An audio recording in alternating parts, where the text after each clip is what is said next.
this, where gets a rebound, Christian's breaking out, boom, long pass, easy layup, whatever. I feel recently with this turnover thing being a problem with Joker, when you see that T game go and he looks for that, that football throw, and he makes that, he's getting picked off.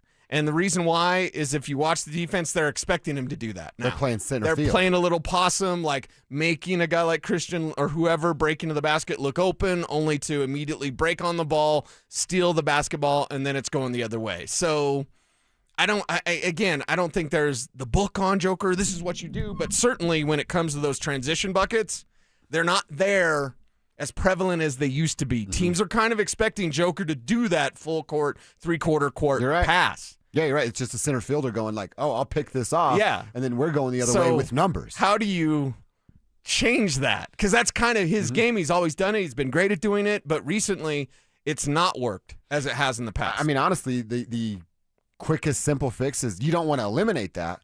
But you probably want Nikola to put the ball on the floor at least once or twice. Okay. So you can establish, hey, I am going to throw it. There's a connection there. And putting it on the floor once or twice, that's just one step for him. Right.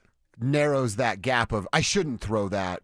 I'm not going to throw it. And then you run it up. The other thing that can counter that, and this would be DA telling the rest of the guys, why isn't everybody outlet? Right. You don't have to throw it 3/4 of court. Throw it half court, and then let Jamal make that next pass. Yes. Because the gap is smaller. Yeah, because the gap is smaller. And you see with Joker, I mean, when he gets those rebounds, almost the first thing he's doing is looking. Yeah. He's looking for that big pass, and defenders they're keen to that now. Mm-hmm. So I think there's some things that need to be cleaned up, and there's blame on both sides. Part of the blame is with Joker. Again, there's no sacred cows here.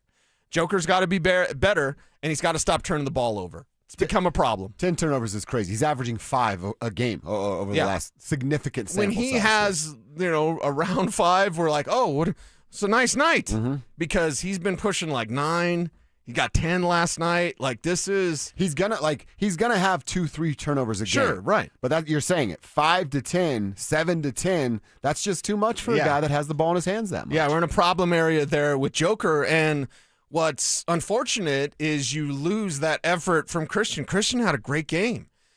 Cam Johnson, another great game from Cam Johnson. Like, feeling that confidence. I love to see his dribble drive. I love to see him just take the ball like it's my time to take over. Yep. Cam's actually doing that. I'm getting literal chills talking about Cam Johnson. But you waste that effort last night because you drop a game to a team that hasn't won since March 4-15 of their last 19 after winning for the first time since March 1st. Yeah, I dropped 8 straight. They got 2 wins in the month of March. It's the 19th of the month. Oh, my God. That's who you lost to. Another thing that Joker could do, and again would be a DA thing, you want the ball a little more higher, like the elbow of the free throw line rather than a block in the paint. Yeah. Because it just gives you more space, and then he can operate shoulders to basket rather than back to basket. Right. Which gives you obviously more eyesight. Yeah, and you've got to work around his frustration. Again, you watch the way defenders are playing him. They'll run into him when he doesn't have the ball. That's right. Like, they will boss up on him because they know they're going to get in his head, and they are. And it's working. And you're seeing even back to sometimes he does the little shrug, like the elbows in shrug. Mm-hmm. He'll do that even just after the most just random play. And he'll just be like, what? Because he's getting contact all the time. He said after the Sixers game he's going to stop talking to the refs. And that lasted about 3 quarters. And then he went over and talked to He went back and started doing It was a dunk attempt he tried, and he thought he got hit and then went right over. There was one where he mocked the referee's face, where he was doing a little face tilt. I'm like, you're going to get teched up for that kind of stuff, dude. Right. Yeah, but you have a superstar that's frustrated because he's not getting superstar treatment. Mm-hmm. And quite frankly, he's probably not going to. This is just the way it's going to be. We can complain about it. We've been complaining about it for years and years and years. It's just back to the forefront now. They're frustrating Joker, and his frustration is boiling over. It is. All right, we'll get back to a Nuggets conversation. We'll hear from Coach Adelman a little bit later on in the show. Meantime, let's check our X, what's on our Twitter timeline that we want to share. We will give you an update as we're about 90 minutes into round 1 of the NCAA tournament. Tell you if anything crazy has gone down. And we each have a couple of tweets to share coming up next. Stream Stokely and Evans with Mark Schlereth, Dover and Cecil, The Drive, and all your favorite shows on the Denver Sports 104.3 The Fan app. Powered by Advanced Tax Solutions. Denver Sports 104.3 The Fan. Texting privacy policy and terms and conditions posted at textingterms.us. Texting enrolls you for recurring automated text marketing messages. Message and data rates may apply. Reply STOP to opt out. Do you have caregiving experience as a parent, teacher, nanny, coach, or in another similar role? Hop Skip Drive is looking for experienced caregivers who want to help students in their community by driving them to and from school. Earn competitive pay for the ride you complete, all while helping your community. If you have your own vehicle that is no more than 15 years old, a clean driving record, and caregiving experience with children, you could become a Hop Skip Drive care driver. Just text CAR to 323232 to get started right now. Hop Skip Drive gives you the flexibility to set your own schedule and earn competitive pay. It's simple. Drive in your free time and make a real difference for students right in your neighborhood. Don't wait. Text CAR to 323232 right now. Text CAR to 323232 and start earning boosted rates per ride during Hop Skip Drive's welcome promotion period. That's CAR to 323232. Text CAR to 323232 now. Progressive's accident response can detect and send help when you need it most, after a major car accident. But other accidents, you're on your own. Like when you accidentally call your wife Mom. When you accidentally say Happy Holidays on someone's birthday. When you accidentally wave at someone you thought was waving at you. We can't help with those accidents, but Progressive's accident response provides peace of mind after major car accidents. Progressive Casualty Insurance Company and Affiliates. Limited availability in California. Driver is responsible for emergency and towing charges not covered by the policy. That sound? Yeah, that's not a good sign. Hey, it's Drew Brees, and when your car starts making noises like that, a big repair bill might be coming right at you. But with CarShield, you don't have to fear unexpected breakdowns. CarShield helps protect you from expensive auto repairs. I spent my career making tough calls, but this one is simple. Visit carshield.com now and join the team that's helped millions of drivers save. Coverage varies by plan. View contracts and exclusions at carshield.com. Spring weather is unpredictable. You never know which way you'll be adjusting your thermostat unless you have the right windows. And that's why with windownation.com, you can count on your home being comfortable regardless of the weather. Their windows are customizable and energy efficient. Expert installers take just one day, and Window Nation products are backed by a lifetime warranty. There's no better time to upgrade with Window Nation. In March, the more you buy, the more you could save. Up to 50% off all window styles. Visit windownation.com for your free consultation today. Jacob's Law and 303 Law 4040. I want to tell you about one of the cases I'm most proud of. And it's not because the number is eye-popping, although it is. It's because the clients trusted us to get them justice, and we delivered for them. Our clients were a wonderful couple, weren't looking to get rich. In fact, they kept saying, Dan, we're not looking to set any records here. But they were seriously injured, and despite promising to take care of them, when it came time to do the right thing, the insurance companies played hardball. We set it for trial and wound up getting $8.5 million. Plus, my lovely wife, Kimberly, was able to get all of their medical bills wiped out, putting hundreds of thousands of extra dollars in the clients' pockets. We were proud to help because our clients were good-hearted people who deserved justice. We hope you never need us, but if you do, we are here to help at 303 Law 4040, where you always get to meet directly with me and my lovely wife, Kimberly. Save that number in your phone. You never know when you're going to need it. That's 303 Law 4040. What if you could have the most reliable Wi-Fi at the same price for 5 years? That's the Xfinity 5-year price guarantee. No annual contracts, no hidden fees, and our best equipment included. Plus, get online in minutes with same-day Wi-Fi. Just 5 years of fiber-powered Wi-Fi that boosts speeds to the devices that need them most. Lock in your price and unlock the possibilities. Xfinity. Imagine that. Select plans only. Restrictions apply. Powered by fiber. Connected to the premises by coaxial cable. Actual speeds vary. Don't at me, bro. It's time to check your ex. Why are you stalking me? No, not that ex. Twitter, unfollow. Here's Dover and Cecil to help you swipe, scroll, and screenshot your way through today's top headlines. Power of social media. I'm on Team Gets It.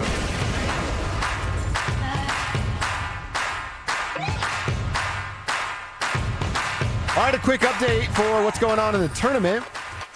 3 games are underway, 1 in the first half, 1 at halftime, and 1 into the second half. We're watching TCU and Ohio State, or we were. I don't know what happened. Oh, there we go. We're back. The Horned Frogs. Our TV is weird. And the Buckeyes. TCU, a 6-point lead. Ohio State kind of fighting back there. It's an 8-9 matchup, so no real upset going on. Nebraska and Troy are at the half, and the Cornhuskers really starting to pull away up 41-25, a 4-13 matchup, and underway about halfway through half one is Louisville. And South Florida, a 6-11 matchup with the Cardinals holding a 5-point lead right now. So we'll keep you updated on all things that are going on. We'll get another game tipping off between Wisconsin and High Point. Oh, good old High Point coming up at 11:50. So when things go down, we will let you know, but nothing crazy as of right now for the NCAA tournament. Hopefully everybody's bracket is just fine. 90 minutes into round number 1. All right, Cease, up first for me. It's actually a credit to Spivak. He sent us this tweet yesterday from Barstool Denver. Oh, Denver's got its own little Barstool account. It says you can only keep 3 athletes as a part of Denver history. Who are you choosing? So you're keeping 3, you're cutting 6. Here's your choices. Bo Nix, Nikola Jokic, Nathan McKinnon, Joe Sakic, Carlos Gonzalez, Champ Bailey, or John Elway, Carmelo Anthony, and Todd Helton. Again, it's at Barstool's Denver's Twitter account if you want to go look at it. I honestly think there's only one right answer. It's a triple J. It's Joker, it's John, and it's Joe. Yeah. And I don't think there's really any other answer. This is something pretty easy, I would say. Like maybe they're like, if you made them pick a section, right, then that's different. Yeah. But being able to choose from those 9, From all everyone's 9. going to choose Joe, John, Joker. Easy. Done. Yeah. Next. Championships. And I know Nathan has the 1, but Joe's a part of 3. So championships is what this is all about. Right. The 2 baseball players, Cargo and Todd Helton, great stories, I guess, but they didn't win anything. So they're out right away, and they wouldn't even be considered in the conversation. Champ Bailey, again, a really, really, really good player, but what was it, that Liz Frank that kind of kept him from being a part of the major success that he was a part of. Maybe in 10 years from now, and depending on what happens with Nikola and Nathan and how we feel about Bo Nix, you might be able to make an argument that you go, well, probably not, honestly. I love Bo, but he's not going to be John Elway. No one's going to be. I was about to try to convince myself. I'm like, no, it's not. John Elway. And somewhere Kev's like, well, where's Bo Nix? Where's Bo Nix? I don't even think, Kev, you wouldn't put Bo above the Duke. Not above John. Yeah. No. John's number 1 of all time. I wanted to be John Elway when I was a kid. I want to be John Elway right now. Yeah. I bet John Elway's watching the tournament on the golf course. Yeah, exactly right. I bet John Elway's not sitting in a freezing cold studio. Yeah, I'd like to be John today. So Probably got a little tumbler or something, enjoying the day. 80 degrees. Yep. Yeah. His shorts on, just smoking on a stick. Just living life. Living it up out there. Oh, to be John Elway. You know what? I would really love it if I was John Elway. I love it. All right, so I just had to do that one. Yeah, thank you for that. Wobble with me. Oh, it worked again. All right. Hey. I got one more tweet. So, Okay. yes, the answer, we all got it right. Now, today's the first day of the NCAA tournament. See, we're not that far apart, but we're a little bit different. It actually works out. Kev's in his 30s, I'm in my 40s. You're barely into your 50s. I saw this tweet from somebody named @AndySwan. I don't follow, but it just showed up. Okay. It says, POV, it's the first Thursday of March with the games on, and your social studies teacher is a legend. And they bring in that roll-in TV. Yes. I don't know that, like, I never had that. I never had You never had the teacher- roll-in TV I had with the roll-in, VCR? but never to watch sports. It was always to they're watch. doing it to watch sports? That's what he's saying, that the legend is he's bringing it in to watch March Madness. We always did it to watch the health videos where you saw See a a lady bunch of have stuff. a baby, right? Well, that, and you saw the stuff you would get if you weren't safe. Yes, I'm yes. trying to clean it up for radio purposes, but as a teenager, that traumatizes you because you're like, I didn't think it could look like that. See, we're watching in health, and it's God, I forgot the teacher's name, but like we're gonna Health. watch something called Miracle of Life, and then they roll this in, and then I've been traumatized since. Okay, yeah, health, huh? Mm-hmm. Yeah, it's health. All right. I was unhealthy after I watched said video. Yes, for So, sure. If you're a teacher out there and you have the opportunity now, you wouldn't be rolling it in. You'd be like, let me set up the iPad Yeah. and connect it to the computer so we have a bigger Well, screen. then here's the problem. But if you're though. doing that, you're a real one. Some kid's probably texting their parent right now, I can't believe we're watching basketball today. And then somebody will get in trouble and some principal will show up and be like, this isn't part of our curriculum, blah, blah, blah. Yeah. You're right. Yeah. Pretty lame, but you're right. Yeah. You know someone would rat out that teacher. I know. You know they would. One turd in the punch bowl going to ruin it for everybody. Exactly. All right, Cease, what's happening on your Twitter timeline? All right. This one, thanks to our friend Brandon Stokely. What up, B-Stoke? Anytime Stokely's on He's tweeting Twitter, on vacation? He's tweeting on vacation. Because Ryan Staub, did you see Staub's comments? No. This Ryan one Staub, coming. former CU guy. Yep. Now at Tennessee. And Stoke had a comment on it because Staub says 3 years of college football, and I haven't had as much coaching as the month that I've been here. So our guy Stoke says, oh, damn, Dion keeping receipts a few years ago, but now so is everyone else. Oh, wow. See, this is how I know Stoke was a little into it because his grammar's a work in progress anyway, but he says, Dion was keeping receipts a few years ago, but now so is everyone else also. You got to work on your grammar, girl. That's says, time to win, Prime. When you're a little banged up, you're like, I got to make sure I don't sound banged up. Yeah. And then you roll that Also, up. now, too, and you, the receipts, Dion. So, yeah, Dion, receipts being kept, and Ryan Staub saying stuff that got, Buffs fans a little Twitter painted. Buffs fans or Buffs groupies? Buffs groupies. Yeah. Because I think anyone else can look at it and go, everyone else agrees with what Ryan Staub just said. Yeah, and be like, oh, you didn't get any coaching. What's going on in Boulder? Dion's getting a lot of money. That's what's going on. You're not getting a lot of wins for it. Do you think the groupies still think they're cool? Like, are they delusional enough in their head to think Yeah, because if I stay cool, then I can still be cool, and then maybe, like, Dion will say hi or whatever. Like, something like that. I hate to break it to you, chumps. You were never cool. It's got to be good now. Yeah, that's got to be good. And just super, super quick. Everyone loving the Penguin stuff because of Jaylen Waddle. Oh, hell yeah. Even Justin Cernod tweeting out the Penguin stuff.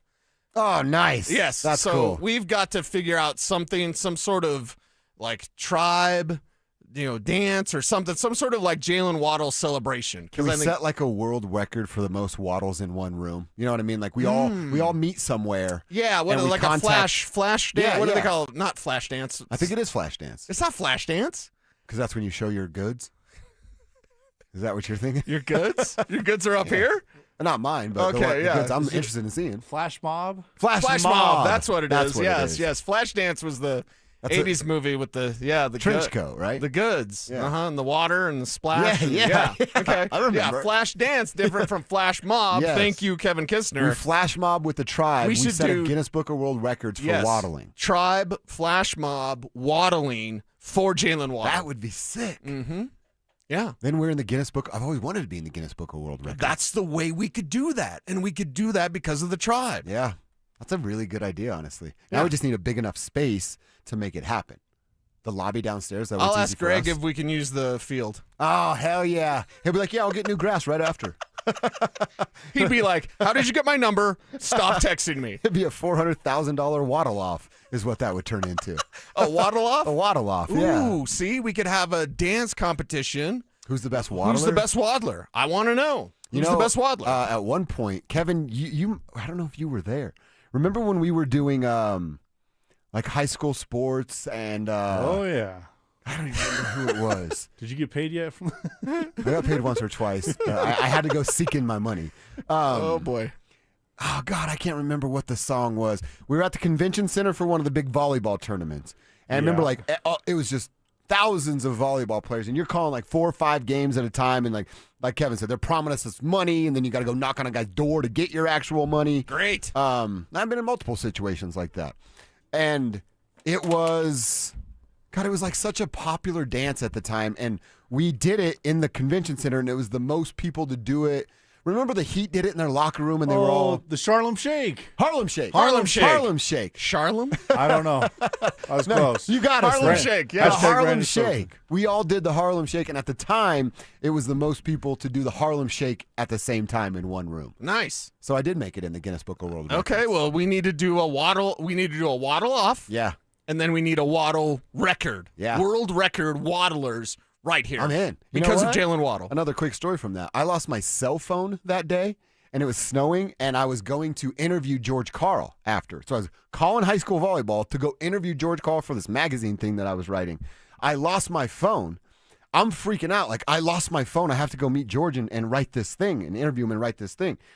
I'm like walking around the convention center just looking for my phone, retracing my steps. I call it finally from someone else's phone, and this old dude picks up and goes, "Yeah, I got your phone.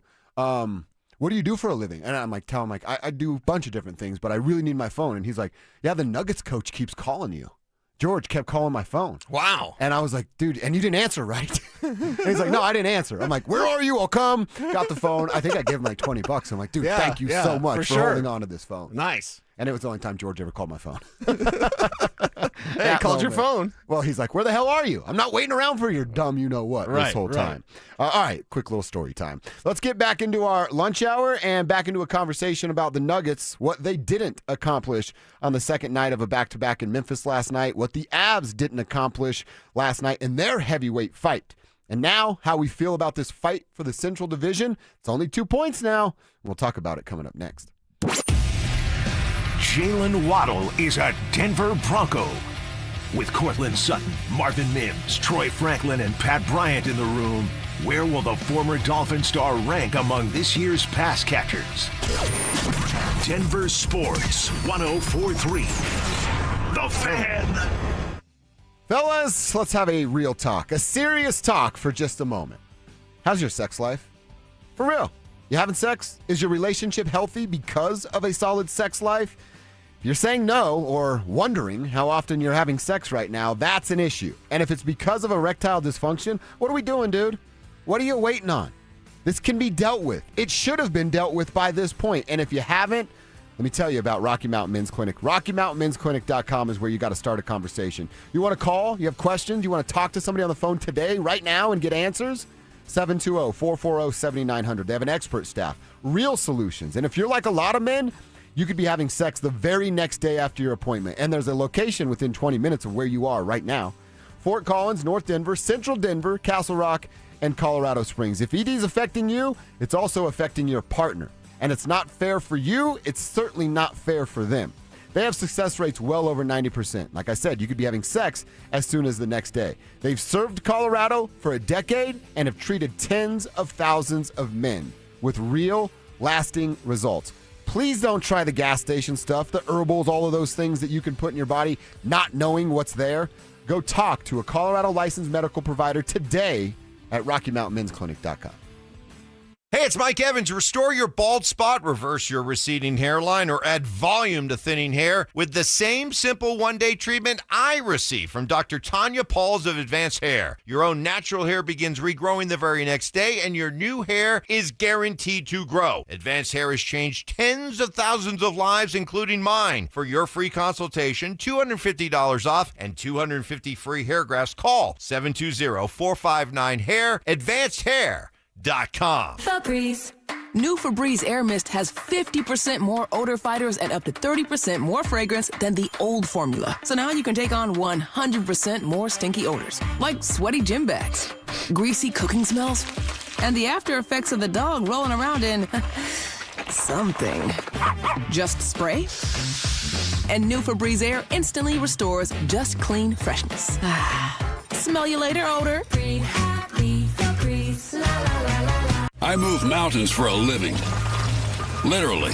That means I don't carry hand lotion, and when it comes to serious heartburn, I don't mess around with anything but Rolaids. Rolaids' dual-active formula has calcium carbonate and magnesium hydroxide that relieves heartburn fast. Yeah, you heard right. 2 actives for that powerful relief. And the best part? The roll fits right here in my pocket, so I can get back to moving mountains. Rolade spells powerful relief. Read each label. Use as directed. Keep out of reach of children.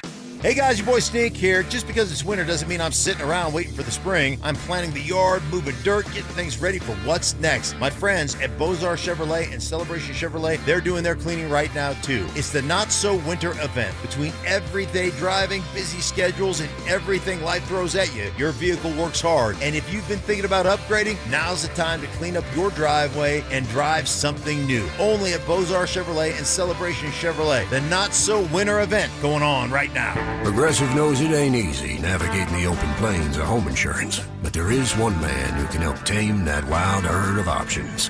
The Home Quote Explorer. Note, Progressive's Home Quote Explorer is not a real person, but an online tool that lets you compare home insurance. He's the type of fella who helps you decide on the right insurance, even if it ain't with him. Again, not a person, just an online tool that helps you find great home coverage. A real pioneer. Okay, fine. Just do the thing. Progressive Casualty Insurance Company affiliates and third-party insurers. Comparison rates not available in all states or situations. Get in the zone, AutoZone. John always listens to his truck. So when his brakes start talking, he goes to AutoZone, where a helpful AutoZoner gets him the right parts. If John has time to put them in, he borrows a kit with Loan-A-Tool. And if he doesn't, he gets a free shop referral. No hassles, just help. Everything you need, nothing you don't. Get in the zone, AutoZone. Deposit required for Loan-A-Tool. Restrictions apply. KKFN and KKFN HD1 Longmont, Denver. You're listening to Denver Sports 104.3. The Fan. Denver Sports 104.3 The Fan presents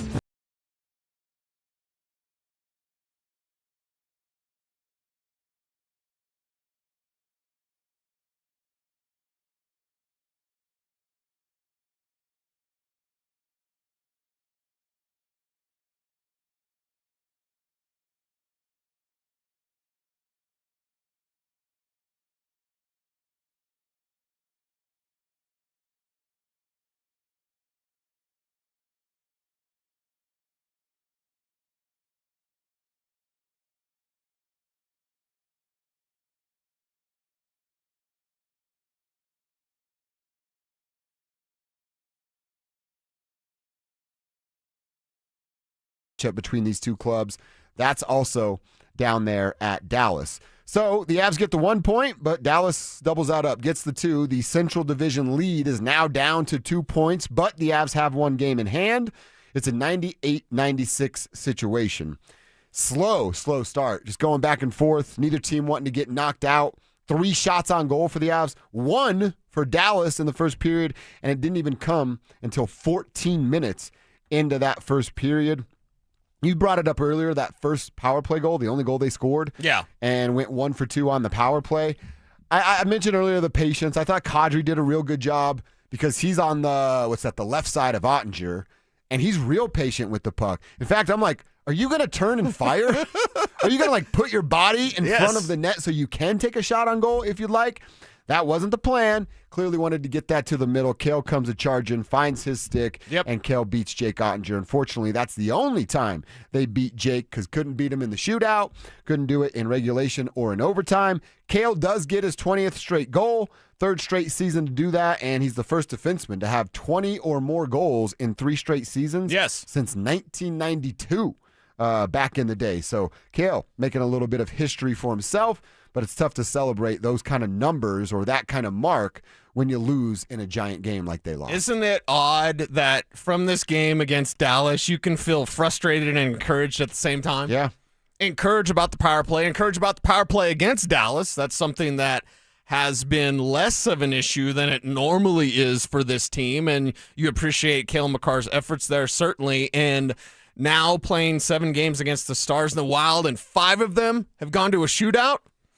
Yeah, we know in the postseason that won't be the case, but still, we know what's ahead of this team, and it's likely Dallas staring at them. So encouraged by a few things from this game, discouraged by a few things as well, but you won the special teams battle, you won the 5-on-5 battle, you won the possession battle, you won the expected goals battle, you played disciplined and structured hockey, you just didn't score enough. So what do you take away from this game? And yes, do you have to nitpick in this type of performance? Yes, you do, because it's so close, you're right there, and you played such good hockey, especially comparatively speaking defensively, from when Mackenzie Blackwood is in there for whatever reason. I mean, you have Dallas go through regulation less than 20 shots. Like, amazing defense from this Avs team. You just didn't score enough, and that's the frustrating part. Well, and it's like, I'm not even down on Wedgie.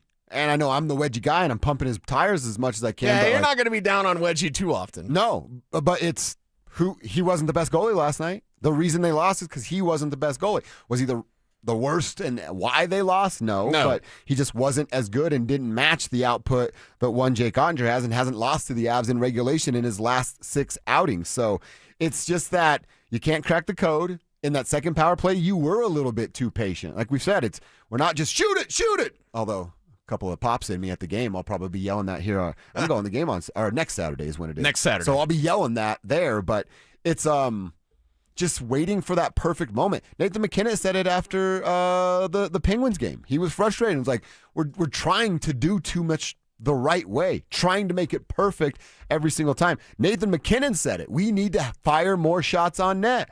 I felt that in a major way a lot on power play number 2. Power play number 1, they were patient, but it paid off. Power play number 2, when you're patient and you're not really getting legitimate shots on net, that's when I'm going to complain. Yeah, and this one is a slugfest like no other, and that's what you're going to see in the postseason. So if you're Jared Bednar, what kind of coaching points do you take away here?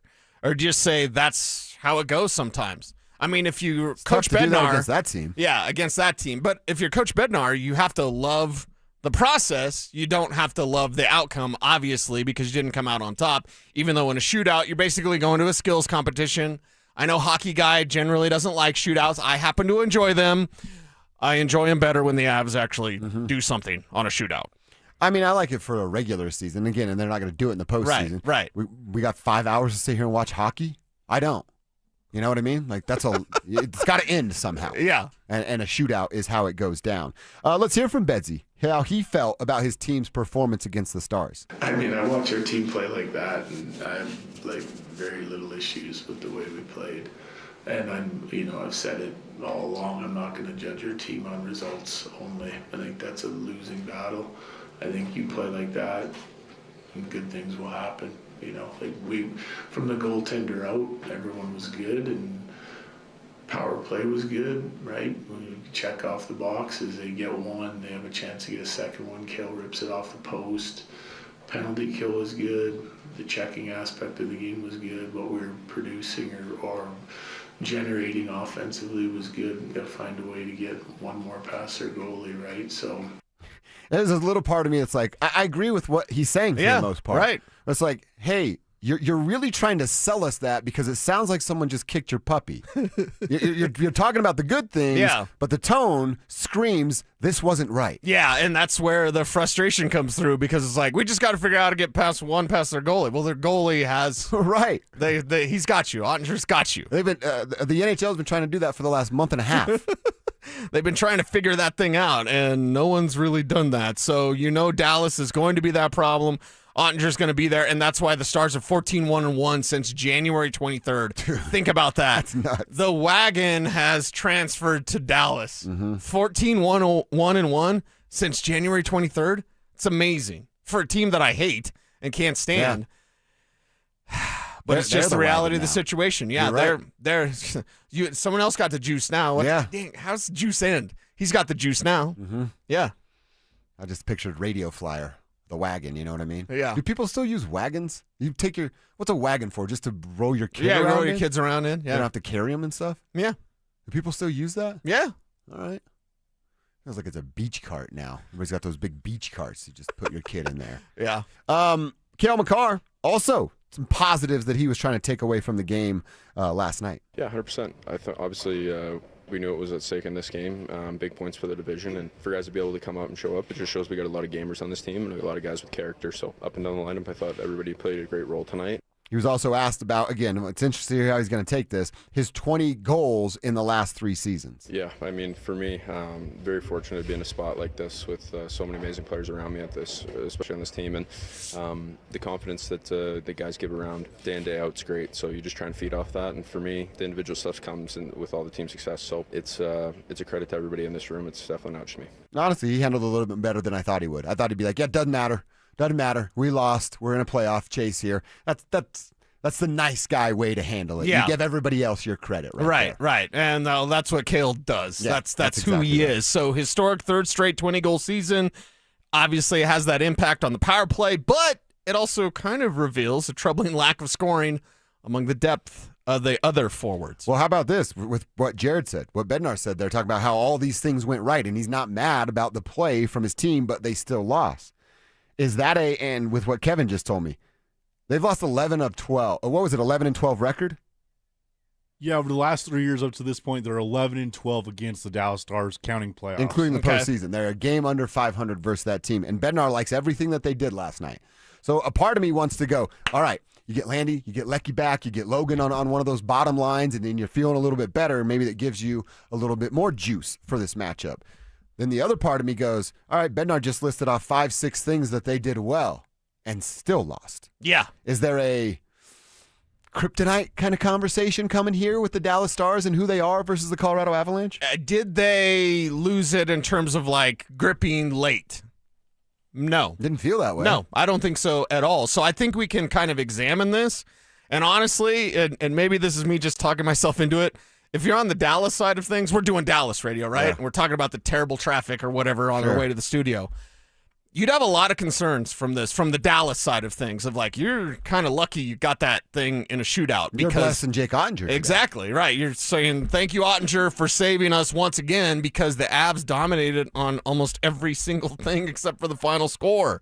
So I think you could look at this and say, hey, did they kind of go into a shell, maybe a little bit too patient with the puck, as you mentioned, but there's nothing egregious late in this game that makes me go, oh, these guys feel like Dallas is their kryptonite. Because when it's kryptonite, just by the very nature, and I'm a comic book nerd, so maybe you open the wrong Pandora's box here, but with kryptonite, you know it's there. I didn't feel like in that game last night that the Avs felt like, oh, well, it's Dallas, and they're going to get us anyway. I didn't feel that. Kind of felt that more with the Nuggets in a terrible matchup that they lost. But with the Avs, I don't feel like they're thinking of Dallas as this unbeatable foe. I just think that's how tight this thing is going to be. You mentioned the home ice advantage. Brother, that might be what it comes down to, of like, play this game, play this type of game, and 7 times, how many times do you beat the Stars? It might be, like you said earlier, who's got home ice?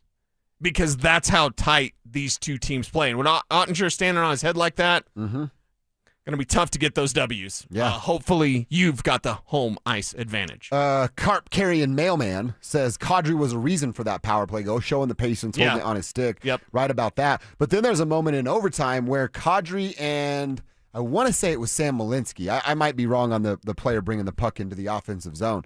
But it's like a 2-on-2. And really you would have had a chance with not necessarily a 2v1, because if Kadri played it right, he's going to put that other defender on his back hip. But Kadri plays it wide, skates wide, when I believe Sam thought he was going to play almost like a box-out position of just go put yourself in front of that guy, and he has to put something on net in hopes of a short rebound. But Kadri skated wide, and I thought, all right, maybe that's something I am nitpicking, because that game mattered enough to nitpick. Right. That's something that you watch today on film, and Bednar goes, you take inside, box that guy out, for lack of a better term of saying, box that guy out so you have position in front of the net. Yeah, and it's just, as Nathan McKinnon has suggested, not necessarily about Nas, of course, but it's just a timing of everybody kind of getting used to each other again. So I see something like that with film study as something they'll be able to clean up. You know what else? And we talked about this a couple weeks ago. Remember Val's shootout move that he used? Yeah. It was one Two against times. Dallas. Yeah. And it worked both ways. Yeah. He switched it up last night. He fakes the backhand, and then that's when he would come back and be on the other side. He tried to flip it up over Ottinger on that backhand, and Ottinger, I'm sure Ottinger went, that move got me before. Yep. He's not going to do it I'm again. gonna be ready for it. He's going to go the other side, and he was sitting there waiting for it. So it was Val changing his move. Marty straight up missed on his shootout shot. That was just poor execution.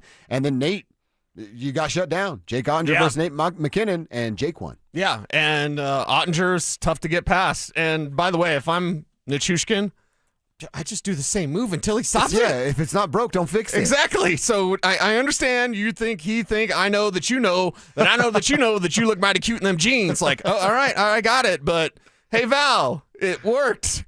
You could do it until it doesn't work, right? Right? Yeah. At least that would be my hope anyway. I wouldn't change it until it was stopped. The point blank period, and as difficult as this is to admit into a microphone, and I think all Avs fans will be nodding their head in agreement, Dallas is in championship form. The Avs are not. You're running out of time to get into championship form, and this number 1 seed is so very important.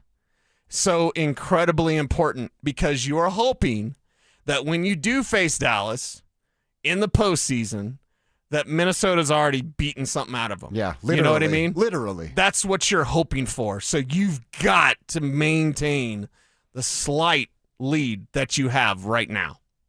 You can't collapse here at the end. And that's all it is. That's all it is. It's a 2-point lead right now. Mm-hmm. It's a 2-point lead. Yeah, so the cushion that we had that I wrongly felt would be like, oh, it's enough. Even if they collapse, it'll be enough. Well, what's 1-3-1 over the last 5 games say? It says you better get this thing turned around. Mm-hmm. One of our texters, again, throw your name on your text on the RamosLaw.com text line. Can Ottinger sustain the Avalanche pressure in a 7-game series? Did it last year. You know? And that's what I'm saying. Home ice advantage matters a lot. The Nuggets, I'm not so sure. It'd be a nice, bonus. But with the Avs and it's the Stars, inevitably, home ice advantage means a lot. And by the way, Ottinger now 4-0-2 in his last 6 against Colorado. Yeah. It's a big problem. Big problem how good he is and was last night. 98-96, Avs with the game in hand. Now we have to watch Avs and scoreboard watch what's going on with the Dallas Stars. Hopeful, and we'll talk about this a little later, that Landy and Lecky are on their way back on this 4-game road trip that starts tomorrow night in Chicago, I believe. So we'll cross our fingers for that. The Denver Nuggets, well, they didn't give us anything to be happy about. Ugh. Finished before this game as they were in Memphis last night. And Memphis, they knew what they needed to do. They came out and they started to push the pace from the jump. They were shooting threes, Denver being on the second half of a back-to-back, and that momentum early in this game kept them in control for most of the game.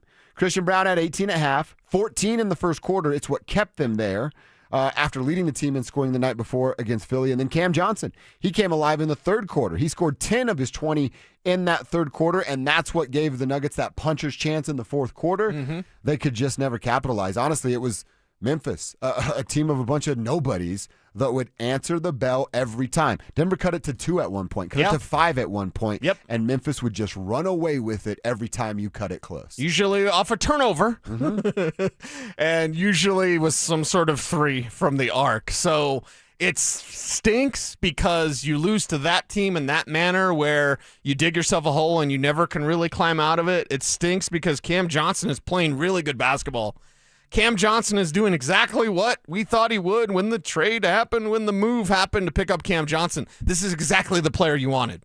A guy that takes control, and it doesn't matter who else is in there with him. He's understanding how to work with the other players, no matter what lineup is around him there as well. Christian keeping this team in it with his hustle play and his effort. Cam coming through, making big plays there as well.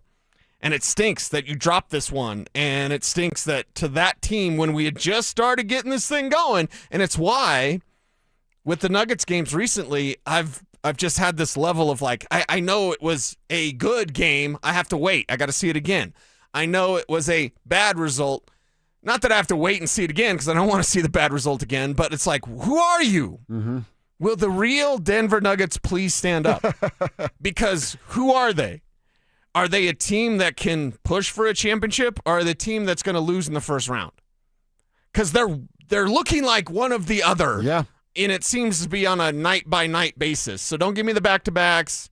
That is part of the conversation here, but it's like, who is this team? I know who they can be, and this is probably the most frustrating thing about the Nuggets. It's not like they're short on talent, and we go, well, I mean, they can make a run. They got jokers, so they're always going to be a problem, but, no. They have everything they need. The recipes are all there. All the ingredients in the recipe, you've got it. The ingredients are right there. DA, what kind of cook are you? Well, and also you got to sprinkle a little bit of want to for 48 minutes. I hate the Oklahoma City Thunder. You hate the Oklahoma City Thunder. We, the royal we, all hate the Oklahoma City Thunder. But you know what I respect and even admire about that team? 1 through 15, there's no drop-off in want to. There's no dip-off in hustle, effort.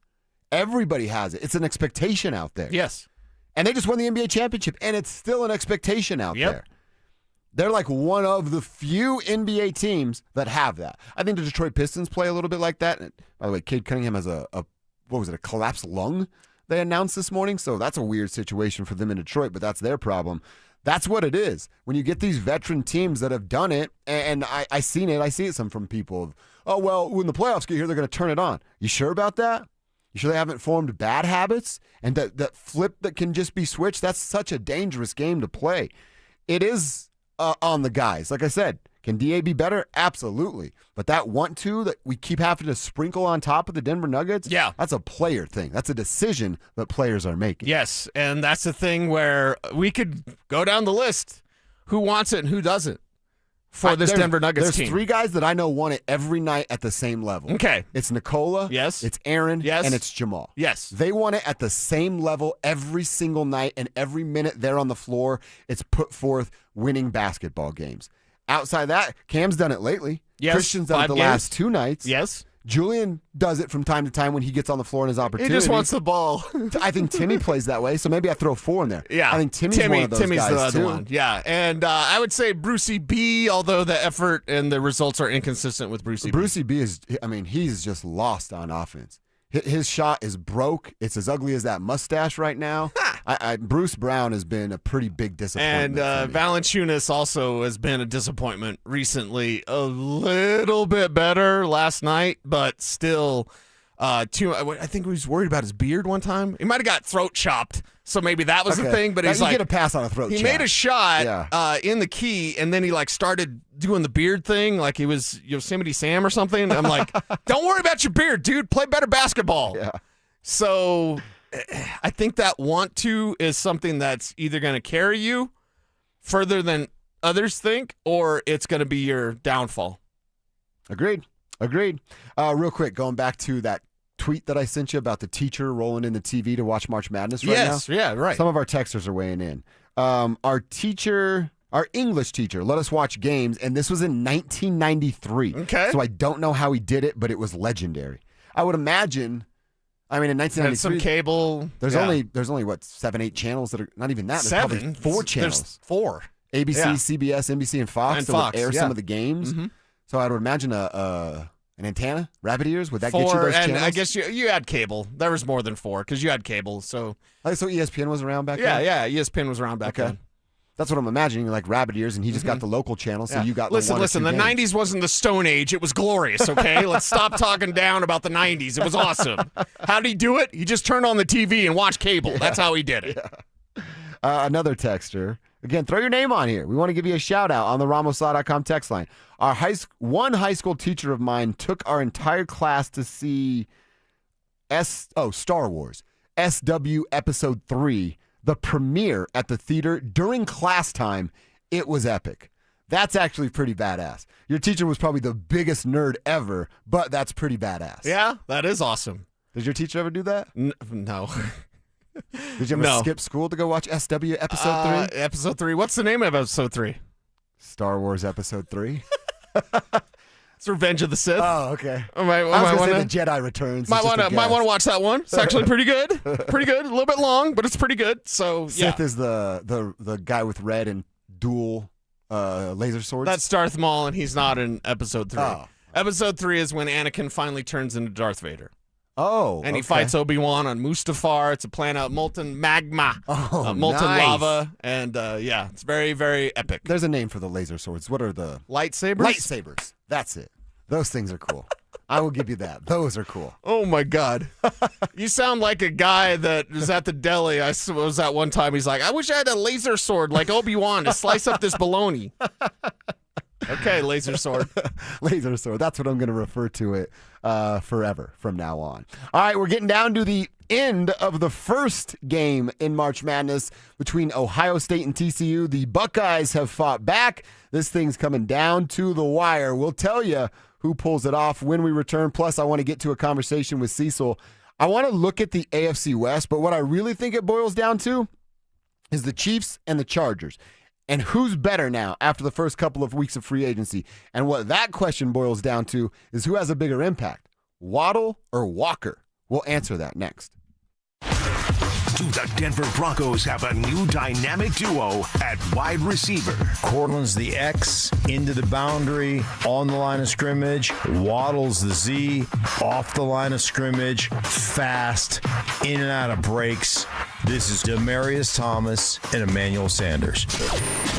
Denver Sports 104.3. The Fan.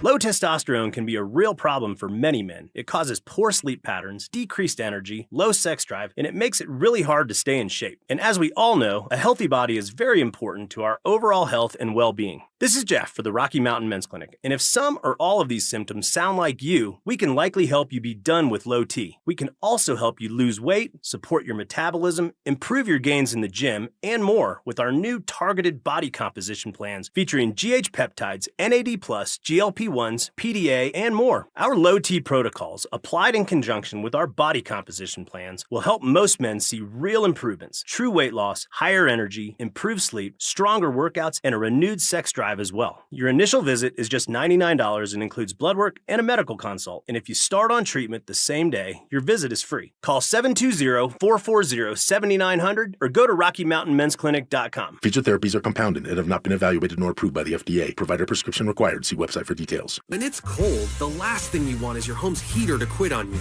At 1 Hour Heating and Air Conditioning, our team of comfort specialists take the frustration out of the equation. From simple repairs to more complex fixes, we'll get you warm and comfortable quickly. Just call 855-1HOUR or visit onehourair.com. Don't forget, we're always on time or you don't pay time.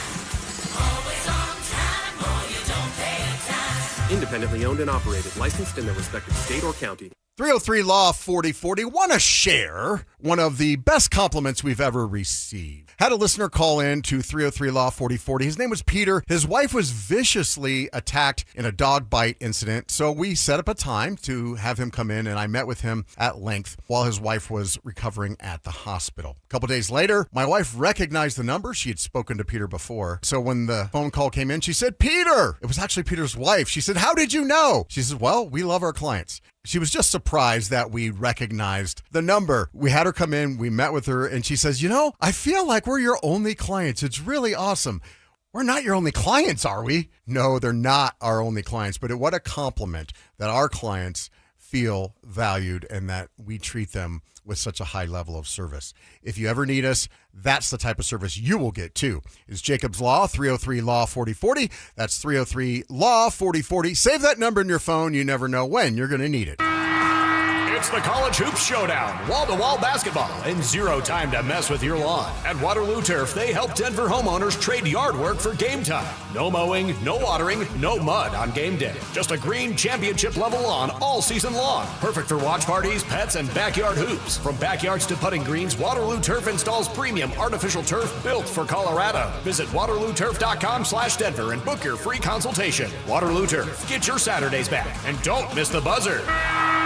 Texting privacy policy and terms and conditions posted at textingterms.us. Texting enrolls you for recurring automated text marketing messages. Message and data rates may apply. Reply STOP to opt out. Do you have caregiving experience as a parent, teacher, nanny, coach, or in another similar role? Hop Skip Drive is looking for experienced caregivers who want to help students in their community by driving them to and from school. Earn competitive pay for the ride you complete, all while helping your community. If you have your own vehicle that is no more than 15 years old, a clean driving record, and caregiving experience with children, you could become a Hop Skip Drive care driver. Just text CAR to 323232 to get started right now. Hop Skip Drive gives you the flexibility to set your own schedule and earn competitive pay. It's simple. Drive in your free time and make a real difference for students right in your neighborhood. Don't wait. Text CAR to 323232 right now. Text CAR to 323232 and start earning boosted rates per ride during Hop Skip Drive's welcome promotion period. That's CAR to 323232. Text CAR to 323232 now. Some people pay $100 a month for phone service. Text Now gives you 5G without the 5-figure commitment. Unlimited talk, unlimited text, unlimited freedom to switch things up. Try Text Now today. You're listening to Dover and Cecil on Denver Sports 104.3 The Fan.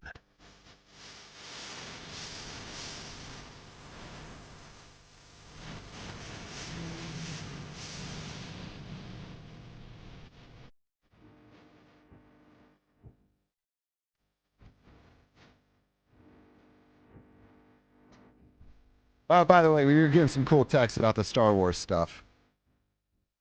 About being in high school in the late 70s. Episode 3 came out in like 2009, Oh, 2006, 2005, something like that. This yeah. is a late 70s high school person. Their gym teacher would excuse an absent all day if we showed them that we had a purchased lift ticket for that day. You could skip school to go skiing if you showed the proof of actual lift ticket. When I was in 7th grade at Prairie Middle School, my science teacher, Mr. Campos, played March Madness, the entire class, and the I can't read the rest of it, but they were watching basketball the rest of the day. Okay. So there are some real teachers out there that are getting it done.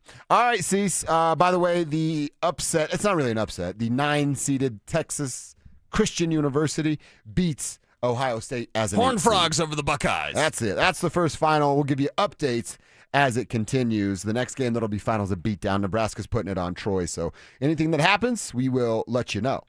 Cease, I want to ask you about the AFC West. And I think the better way to do this, real quick, I'll ask you. Correct me if I'm wrong. I'm going to kind of ignore the Chargers and the Raiders. I think the Chargers are in the conversation, but I really think it's a 2-team race for the AFC West between the Broncos and the Chiefs. Okay, yeah, and that's fair. I think the Chargers will be around, but let's talk Broncos and Chiefs, comparatively speaking, as what they've done this offseason. So the Chiefs, you go get Kenneth Walker.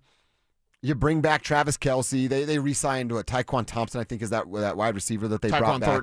Thornton. And they added a cornerback, but they lost a pretty significant cornerback as well. The Denver Broncos, they just brought everybody back and then made the blockbuster trade that was to add one Jaylen Waddle.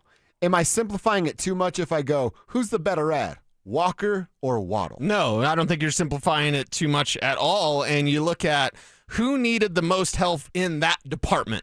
The Chiefs could run the ball. They could run the ball with Kareem Hunt and Isaiah Pacheco. Now, maybe not as effectively as they wanted to or what have you, but it's not like you ever looked at the Chiefs offense, you're like, man, they can't run at all. Right. It's like, no, Pacheco, when he's healthy, which was a struggle because he runs with zero regard for his personal safety, and Kareem Hunt's he's okay, but you look at that issue now with Kenneth Walker, it is an upgrade, but it's not a massive upgrade.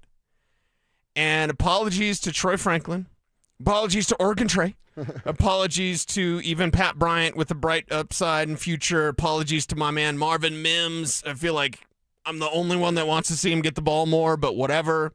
I think Jaylen Waddle is a massive upgrade. Massive upgrade for the Denver Broncos in that department in terms of weapons. Now, if you want to just say wide receivers that we can argue about Troy and Pat and whatever, that's fine. But I just look at weapons for this offense. Who's dangerous on the Broncos offense? RJ Harvey's got some danger when he's in the open space as a receiver. Mm-hmm. Jaylen Waddle's the most dangerous player on the field when he's out there. And when he's out there now as what I believe will be the centerpiece of the Broncos offense, yeah, Waddle, and I don't care if Waddle doesn't want to say he's the number one. Well, everyone's the number. Who's the number one? I don't know. No, you, dude, you. He's just saying the right thing for the sake of saying the right thing. Right. And I understand that there will be conversations. We talked to Mike Kliss earlier. I asked him straight up, who's the number one? It's like co-number ones. I don't necessarily agree with that. I don't agree with that. Mark Schlereth doesn't agree with that. Of hey, no, this is Waddle's offense. It's going to flow through Jaylen Waddle. And have we seen the best of Jaylen Waddle? The answer is no. Have we seen the best of Courtland Sutton? Yeah, probably. I'd say he's pretty close to the numbers he's going to get. There's not this huge jump there. I think there could be another jump for Jaylen Waddle to get back into that 1,200. I'm thinking 1,400, 1,500 yards. That all is there, and a possibility with Davis Webb calling plays that Jaylen Waddle will be that explosive and that different. Isaiah Pacheco, Kenneth Walker is better, but Isaiah Pacheco's not a slappy. And I'm not saying the Broncos receivers are slappies. I just think Waddle can take this team to a different level, passing game-wise, that Walker will be an upgrade, but not this massive upgrade running game-wise for the Chiefs. Yeah, I think that's very well said. And again, it's about identity. It's about who you are, who you want to be. And with the Chiefs, we have a pretty significant sample size of who they are and who they want to be. It's had some success tied to that identity. A few Super Bowls have earned, or their identity has earned them a few Super Bowls. Well, the Denver Broncos, with the arrival of Bo Nix, we kind of know who they want to be.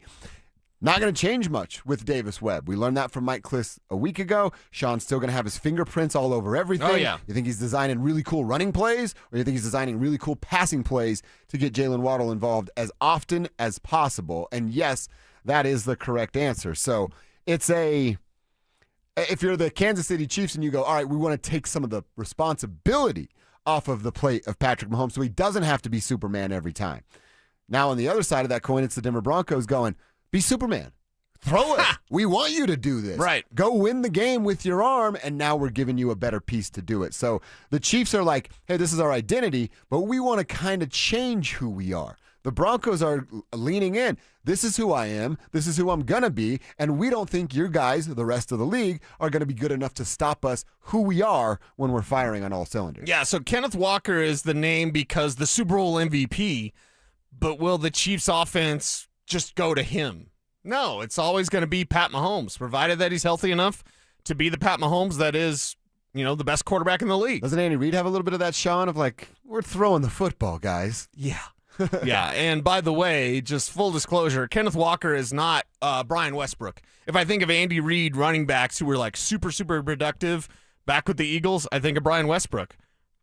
You don't get that with Kenneth Walker. You get a 2-down guy who's not real good at pass protection, and a guy that, can beat you as a runner. This isn't Andy Reid being like, you know what, we're changing everything, guys. Yeah. I think with Davis Webb, it's not necessarily changing everything. They already were pass happy.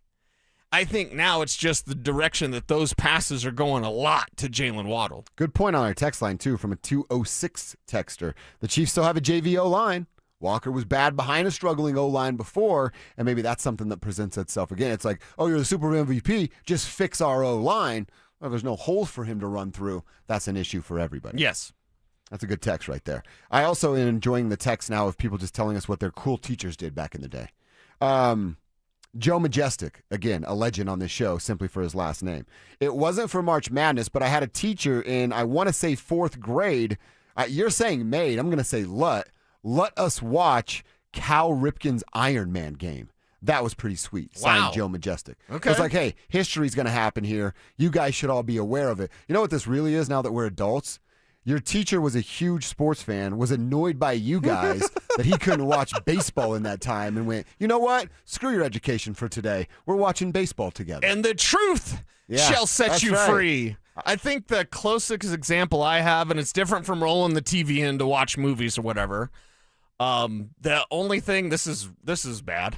The only thing I remember watching from like grade school was the Challenger explosion. Because, yes, I am that old. Yeah, but I remember us taking the time like, oh, my God. And we didn't obviously know that was going to happen. And then all of a sudden, we're all traumatized because the Challenger blew up right in front of us and we're all kids. When we'd go on field trips to Fort Collins, and it's not there anymore, but it was on Mulberry. It was on Old Highway 14. There used to be a muscle car stop. Like a car dealership, small car dealership that was only classic cars. Oh, that's sick. So our ag teacher, Mr. Thomas, shout out Mr. T. What's up, Mr. T? Mr. T would, when we'd go to judge cows or whatever, and we'd go to CSU, we would stop at that muscle car spot. And I'm sure the guy who owned the spot probably loved it. A bunch of poor country snot-nosed teenagers running around looking at your muscle cars. But that's probably the closest thing I have to quote-unquote cool teacher. Letting us do something we weren't, probably supposed to do. But we'd stop at that muscle car place on 14. That's pretty cool. And we'd look at muscle cars because at that moment, what teenage boy doesn't love muscle cars? Yeah. I'm a 41-year-old boy. I still love a muscle car. I don't know that I had any cool teachers do that sort of stuff. Now that I'm remembering it. Okay. We watched movies, but just like the general, Yeah. They put a movie on so they can grade papers or ignore you or whatever. Be hungover is what it was. I'm like, oh, my teacher smells like Uncle Tony. We're watching a movie today. That's what it really was. You remember those times. Okay. So you had an Uncle Tony that got after it, huh? Did. Still gets after it. Yeah, I had an Uncle Tony that got after it as well. Really? So, mm-hmm. Yeah, he is a wild one, my Uncle Tony. Creaky says his dad was a PE teacher in high school when he was younger. Okay. He was watching the Olympics the first year they had snowboarding, heard a name that his dad had mentioned. So I yelled, Dad, do you know so-and-so? He did. And the dude was in the running for a silver medal. The first time you're ever watching the Olympics. That's got to be pretty cool, right Yeah, there. creaky up there in Alaska, too. So that's right. It's been hard to That's have electricity with all that snow. Yeah, if your teachers did anything awesome, like rolling the TV in for you to watch hoops, let us know because they deserve a shout-out here on the show. All right, we feel good about who the Broncos are in the AFC West despite what the Kansas City Chiefs have done. We're not writing off the Chargers, just looking at it, the pecking order. I'd put the Broncos and the Chiefs on that top tier and then wonder what happens after that with the Chiefs and the Raiders, who are still a couple of years away, in my opinion. All right, we talked about a rule change that the Browns threw out with trading draft picks. There's one other thing that the NFL is preparing for. We always complain about the referees, right? It's like one of the things we come together on Sports Fans is ripping referees.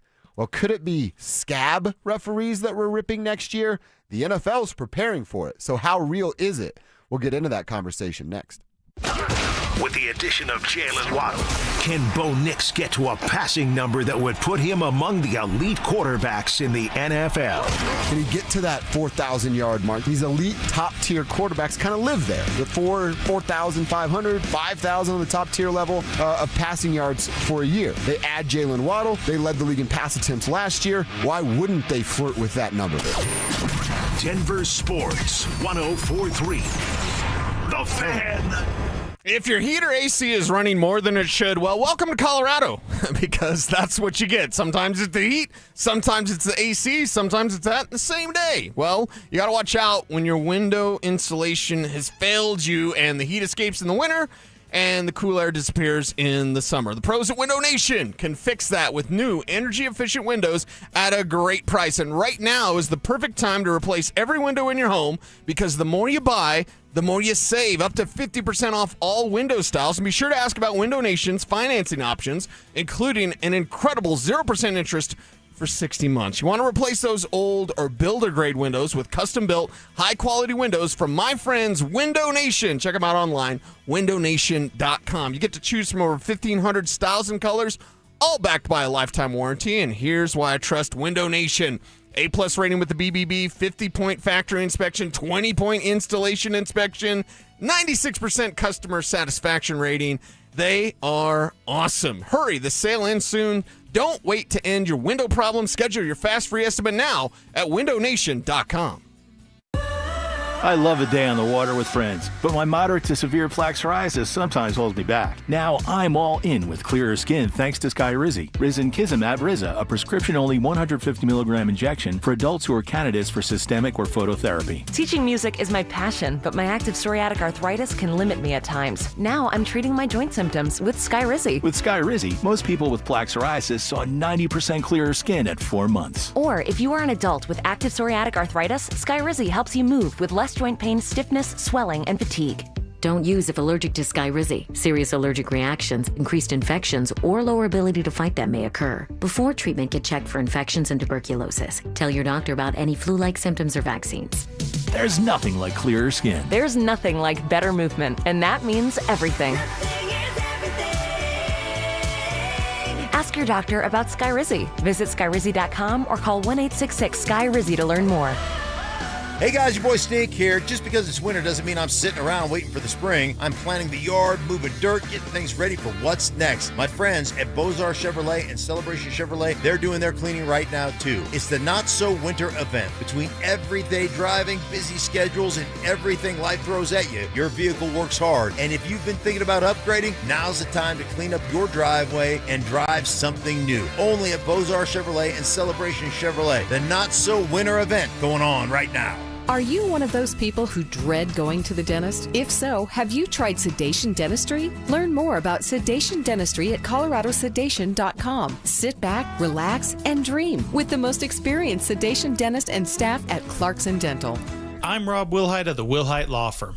A lot of new firms aren't even from Colorado, but we are. For 47 years, we've known Colorado law, we've fought for our neighbors, and we won for our community. If you've been injured, call 303 Good Law. T-Mobile has an exclusive bundle for customers 55 and up. I'm Sarah Bowl. Yeah, I'm Frank Bowl. A reliable network is key for us. And with T-Mobile, it's been wonderful. And going to the 55 plus plan saved us so much money. A lot. And that's important. Trying to keep costs down. The home internet's been perfect. It's fast, it's quick. The setup was so easy, it took less than 15 minutes. It was like, ta-da! If you want simplicity, coverage, reliability, you want the whole package, T-Mobile has it. Right now, T-Mobile customers 55 and up can get 2 phone lines on America's best network, plus America's fastest 5G home internet for just $30 each. $30 per month each line with autopay plus taxes and fees. Minimum age 55. Pricing for home internet rely on 2 lines of Essentials. Choice 55. $35 connection charge per line required. Best mobile network and fastest 5G home internet based on analysis by Ookla of Speed Test Intelligence data 2H 2025. All rates reserved. It's Dover and Cecil on Denver Sports 104.3 The Fan.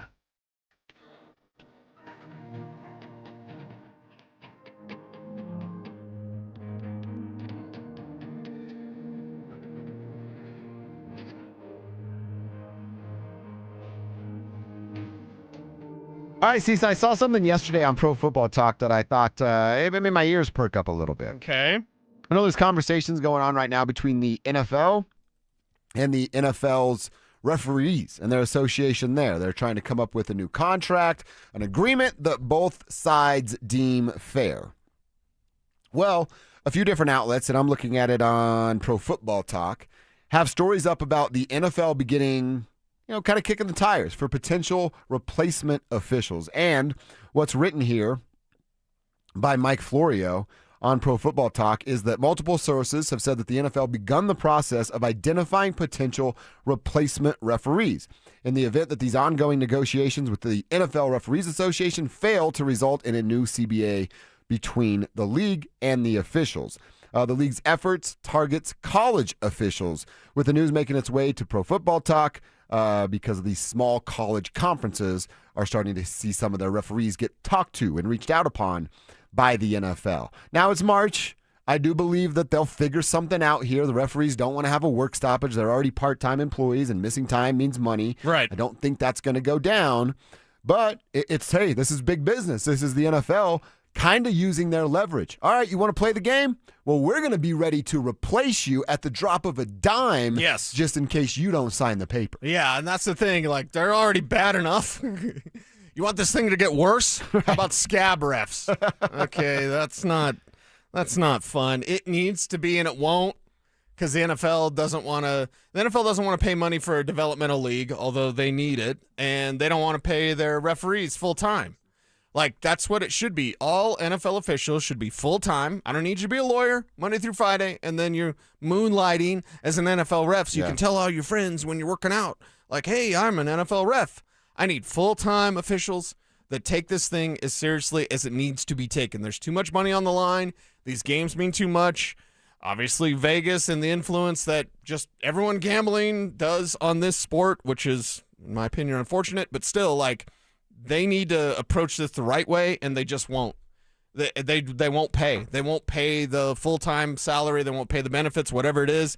And I don't know why, because they have more money than you would ever want. Mm-hmm. Like, the NFL is this behemoth, and you could easily have full-time officials. I think it'd be a great message to the fans to say, hey, we heard you. We understand that our calls, our replay, it's the most important thing. And we're here to prove to you that we're doing everything we possibly can to make sure there are no officiating errors. They should be so much more transparent. The UFL, the XFL, one of those did the Sky Judge thing. Yeah. Why hasn't that been brought And it's over? Mic'd up. When the officials are talking, they're mic'd up. We can see it and hear it. Yes. Why isn't there a... Now I hate what the NBA does in the 2-minute report of like, hey, we screwed up. Our guy was wrong. Let us tell you all about it. Right. There should be something of wrong call was made. There will be a correction course, a class, something that you're going to study up and be better at your job the next time. If we suck at work, Drew tells us, you guys suck today. You better be better tomorrow. We got homework to do. Go home and do that. The same should be applied to referees. So I'm with you.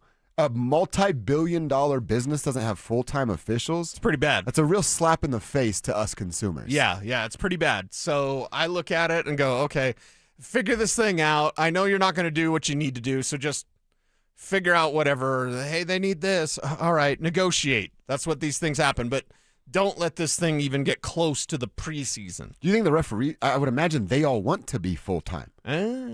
Or they like because they probably own the firm. Then you get the picture of you and Peyton Manning up, and it's a talking point, and then the client signs with you. Exactly. Because I'm an NFL official. Stop. I see how it goes. This game's too important. Things mean too much. Too much is on the line to have this to part-time refs, and that's just what they're going to be. Wasn't Dan Jacobs a referee?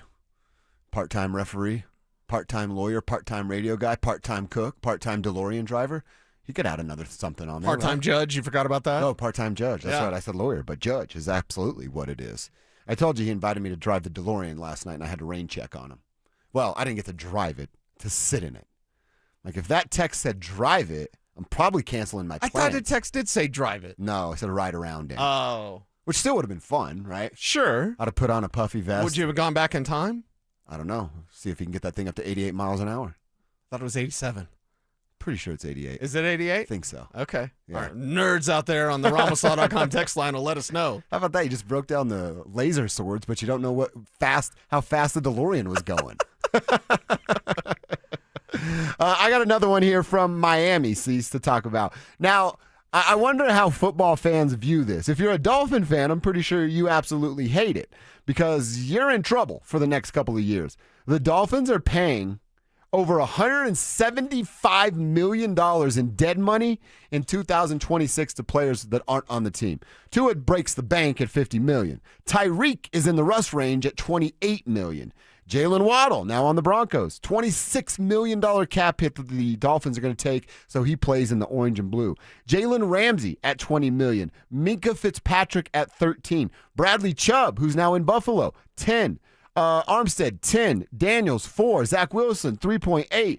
Alec Ingold, 2. Jonas Smith, 1. So on and so forth. There's 5 more players here that are making, it's not huge numbers, but the math gets you to over $175 million.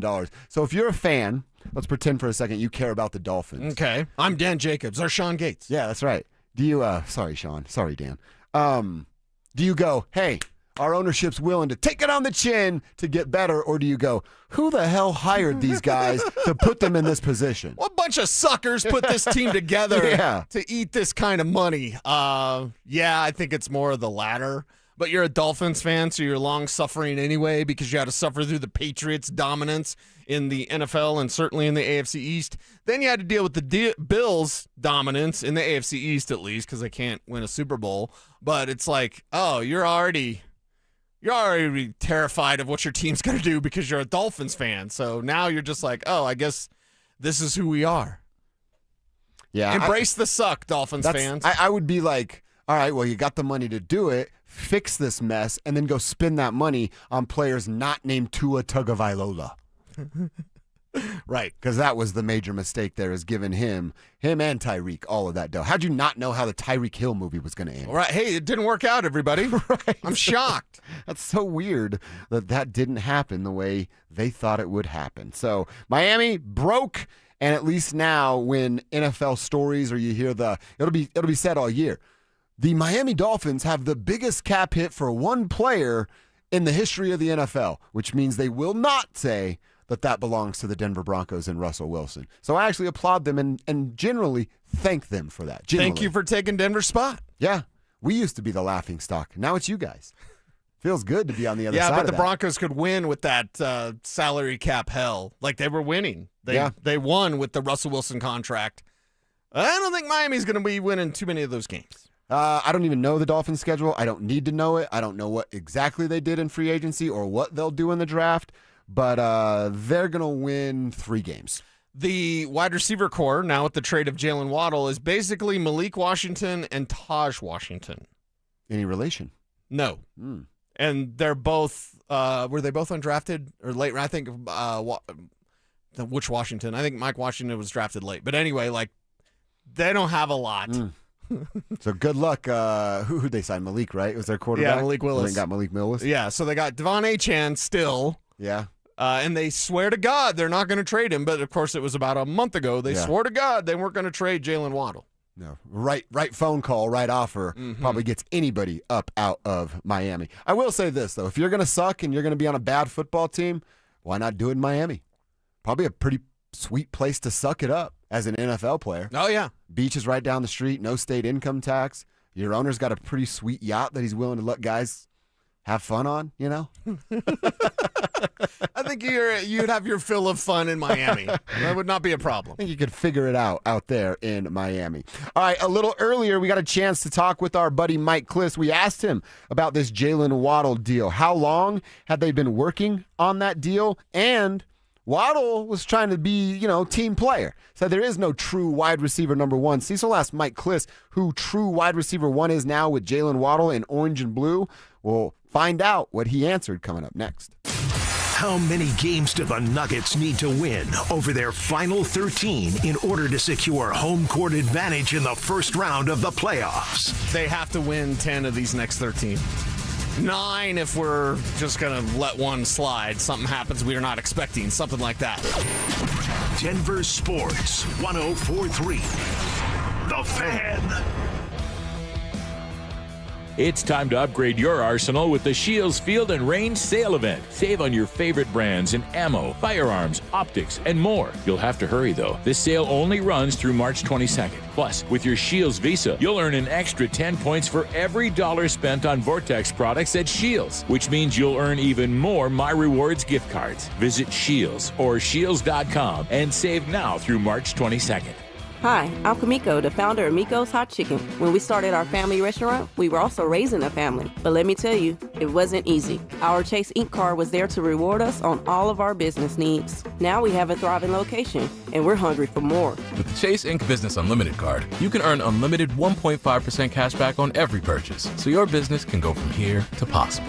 Chase for business. Make more with yours. Real business owners compensated for their participation. Cards issued by JPMorgan Chase Bank and a member FDIC. Subject to credit approval. Terms apply. Sex, intimacy, love. These three things are critical to a good relationship. And that's the problem with erectile dysfunction. It often destroys sexual enjoyment and intimacy. It stresses the love between partners, often to the breaking point. This is Jeff for the Rocky Mountain Men's Clinic, and if you're suffering with ED, you likely know exactly what I'm talking about. But I also want you to know that ED doesn't have to impact your relationship anymore. At the Rocky Mountain Men's Clinic, we're ED experts with our focus on men's sexual health. We've treated tens of thousands of men and have treatments that are effective in well over 90% of cases. I promise you, if you're like most guys, you can get your sex life back, perhaps even performing like you haven't in years. So if ED is affecting you, it's time to get back to better sex, better intimacy, and deeper love. Call us. Just $99 gets you blood work, a medical consult, and if medically advised, a test dose. And if that test dose doesn't work in the office, your visit is free. Call 720-440-7900 or go to RockyMountainMen'sClinic.com. You can't always predict what's next, but you can be ready for it in a BMW SUV. The performance-driven X1 comes built for every journey,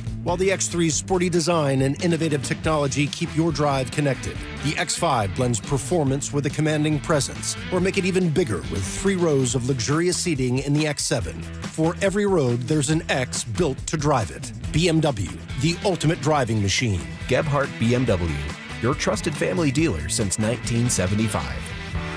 Still haven't filed your taxes? Hey, you're not the only one. A lot of good people fall behind. But here's the thing. The longer you wait, the harder the IRS can hit back. Penalties stack up. Interest piles on. The letters get more aggressive. None of it magically disappears. It's why I always tell folks, call my friends at Advanced Tax Solutions. These are not generalists. They don't dabble in tax problems. They live in this world. Resolving IRS issues is all they do. Maybe you're 1 year behind. Maybe you're 10. Maybe you've got unfiled returns, wage garnishments, bank levies, or you're just losing sleep wondering what the IRS is going to do next. Their licensed tax professionals can step in fast, talk to the IRS for you, stop the stress, and start putting a real plan in place. And listen, waiting never makes it better. Every day you delay is another day the IRS gets to tighten the screws. One quick call to Advanced Tax Solutions, that could be the start of a quick resolution. So take control of your tax situation before the IRS does. Reach out to Advanced Tax Solutions today and breathe again. A careless driver caused your crash. Medical bills are piling up, and you might not be able to work. Life just got a lot more expensive, and you don't know what to do. At Berg Simpson, your consultation is absolutely free. We'll explain your legal options at no cost to you. Help starts with a phone call to us. If you've been injured, call Berg Simpson for free now at 303-790-2525. 303-790-2525. BergSimpson.com. Good lawyers changing lives. It's not just a slogan, it's who we are. This segment on 104.3 The Fan's powered by Hellsberg. Shop and store are at Hellsberg.com. KKFN and KKFN HD1 Longmont, Denver. You're listening to Denver Sports 104.3 The Fan. Denver Sports 104.3 The Fan presents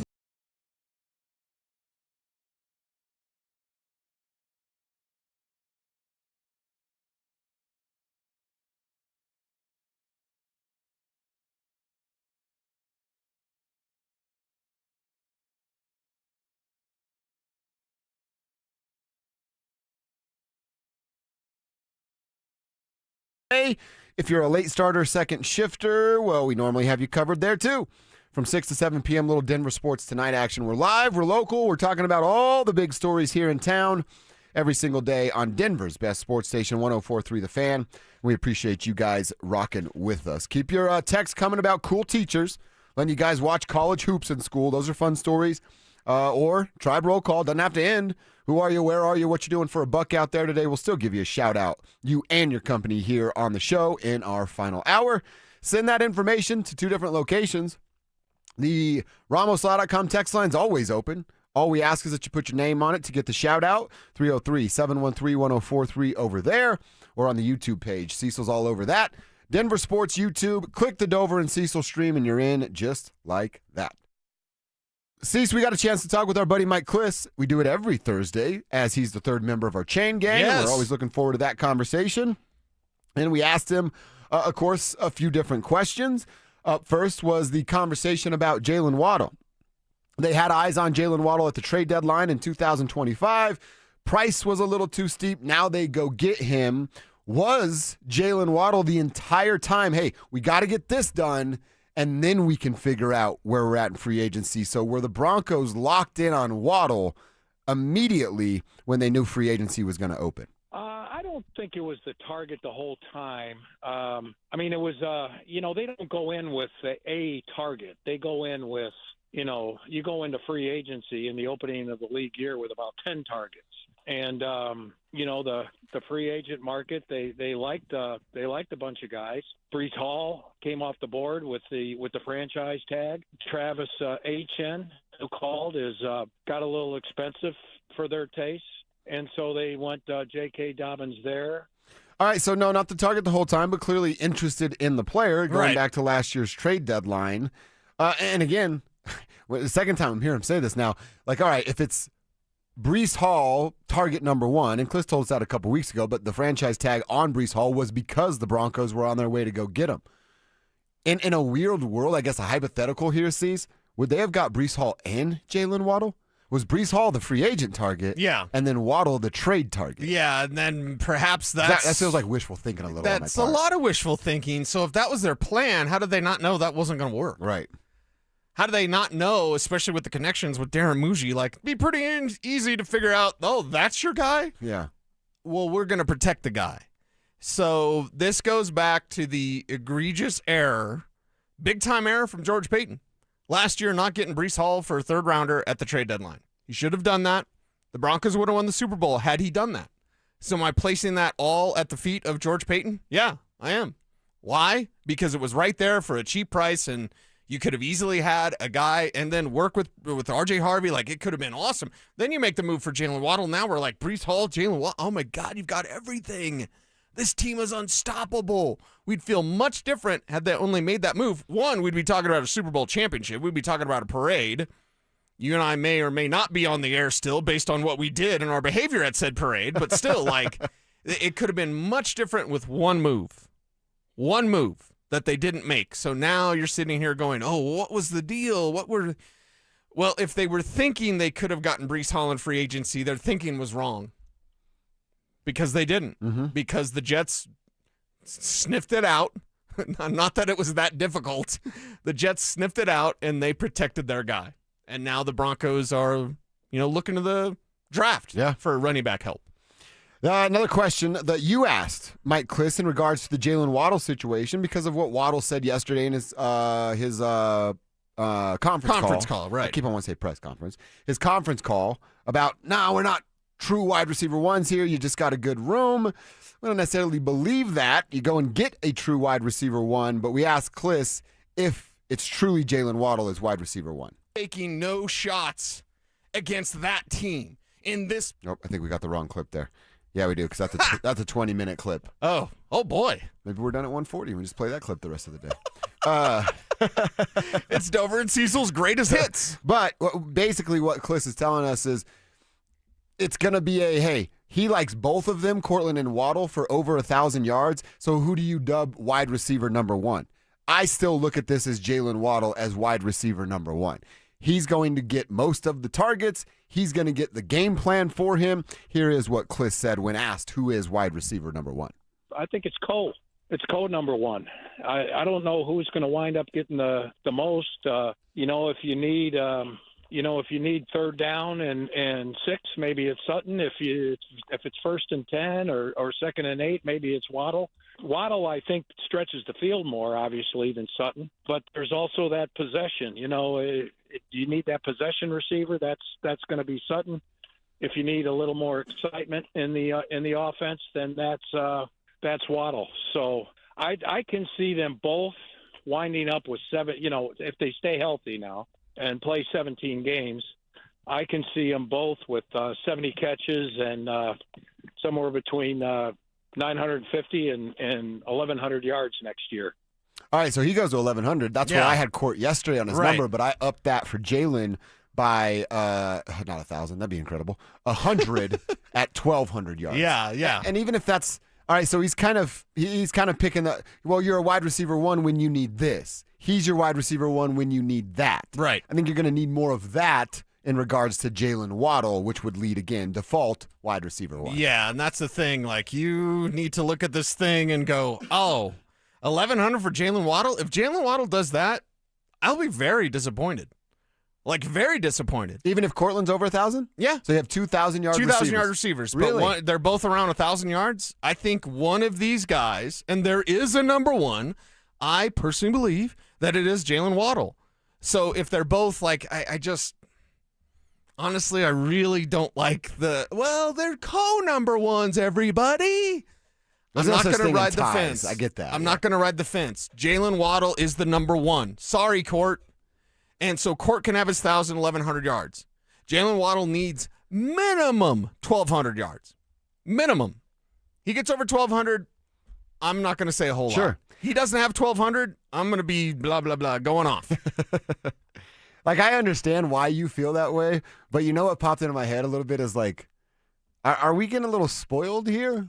Are we going, and this offense needed some major comebacks and major plays late in games, and now we wouldn't be happy with 2,000 yards. Like, if they got to like 1,004 yards for Courtland and 1,098 yards for Jaylen, which is what he averages over a 17 game, I think I might be pretty happy with that. Again, tell me what the rest of the things happen, but just putting that under a microscope, I'm like 2,000-yard receivers, that means you're elite, at least from that quarterback to those 2 wide receivers. Yeah. So can you get to those elite numbers?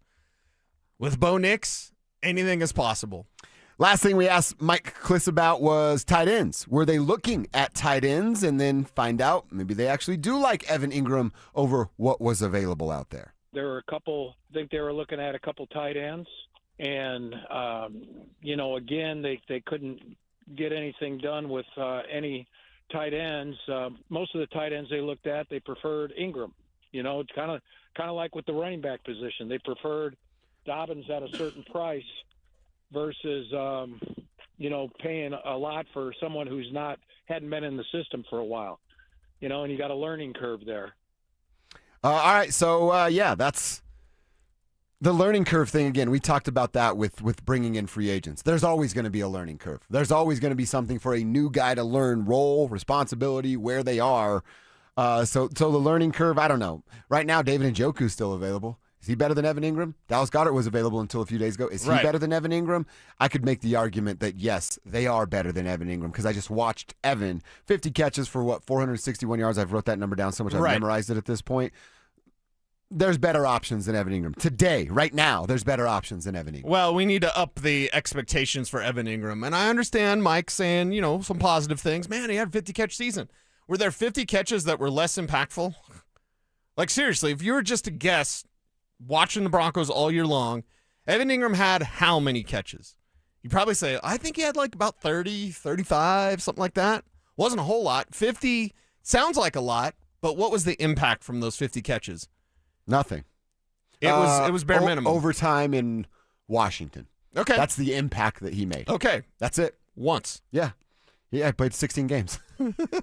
Once. What about the touchdown against Philly? I'm not remembering it. Oh, wow. Help me. Bo scrambles to his right, throws back.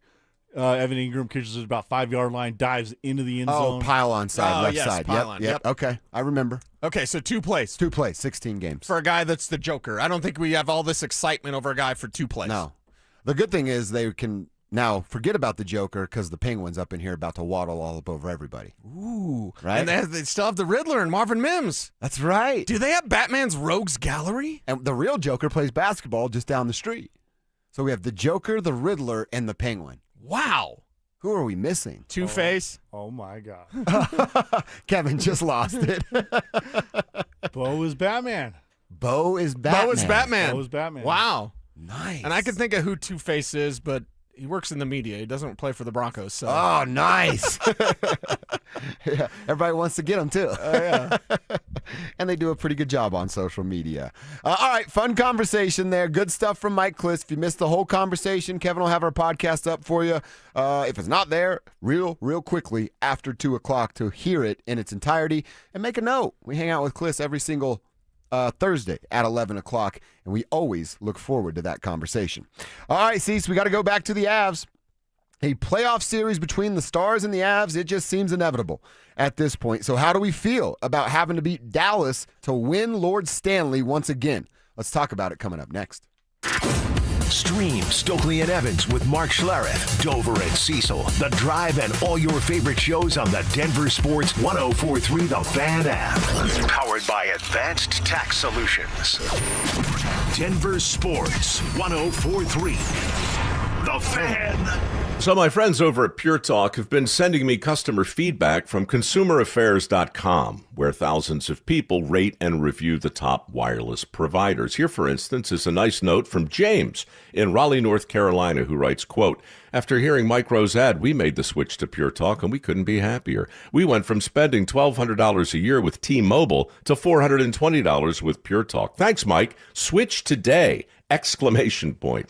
Pure Talk is saving James $820 a year. And because he literally wrote the words switch today in capital letters with an exclamation point, I'm going to go ahead and dedicate this commercial to him. So folks, take it from James in Raleigh, North Carolina. Pure Talk can give you unlimited talk, text, and plenty of data for just $25 a month on the same 5G service the big guys are overcharging you for. Just dial pound 250, say Mike Rowe. You'll also save 50% off your first month. That's pound 250 to save an additional 50%. Thanks, James. Drivers who switch their home and auto with Progressive could save money and time. Other things try to do this, but they really don't. Like the touchscreen at fast food places. It's not like you save time because it takes you longer to use a touchscreen than, I don't know, someone who works there. And another thing, you'd think it would save money because they're not paying a cashier, right? But no, same price. Also, why is there an option to tip? Who am I tipping? Exactly.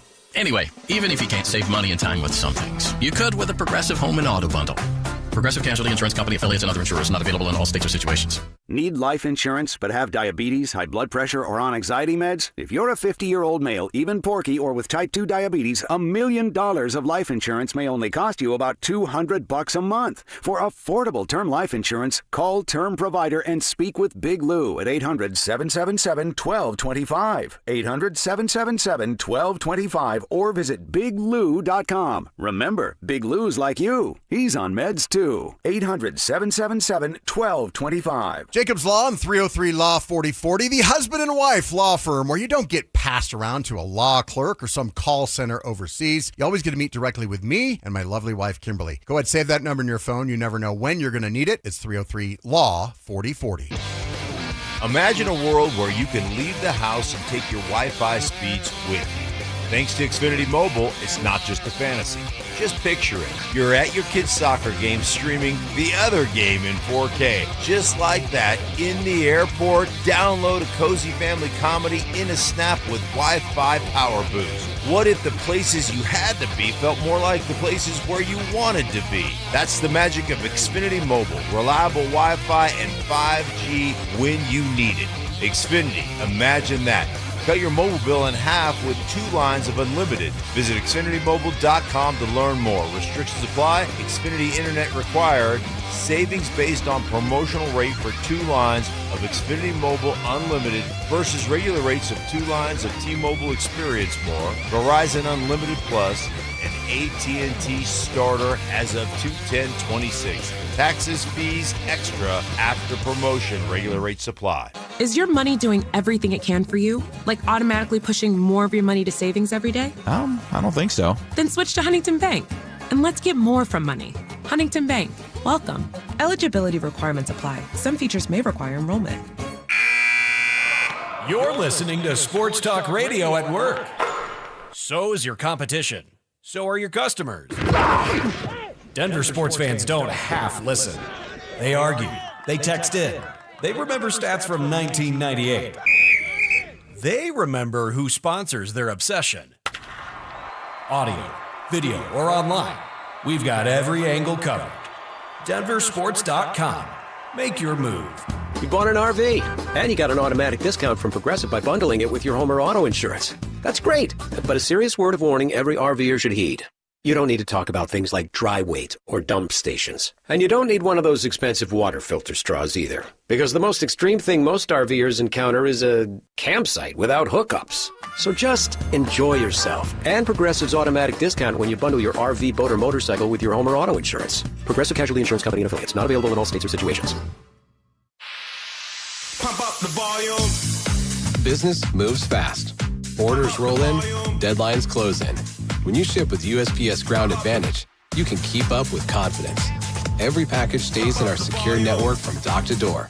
And with nationwide reach, dependable tracking, and upfront affordable pricing, you get built-in peace of mind. You run the business. We run the routes. Visit USPS.com/Ground Advantage to learn more. Denver Sports 104.3 The Fan presents Dover and Cecil.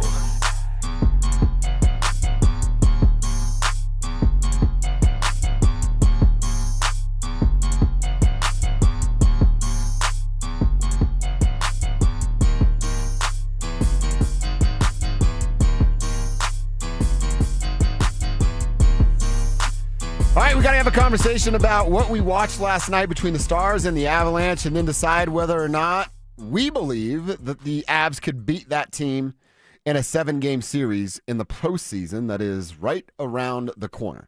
Want some tribe participation on this? You guys tell us, yay or nay, your confidence level is high that they could beat the Avs in a they could beat the Stars in a 7-game series. 303-713-1043 is the RamosLaw.com text line. Again, throw your name on your text so that we can shout you out here on the show. But you lose to the Stars for the second time in a shootout.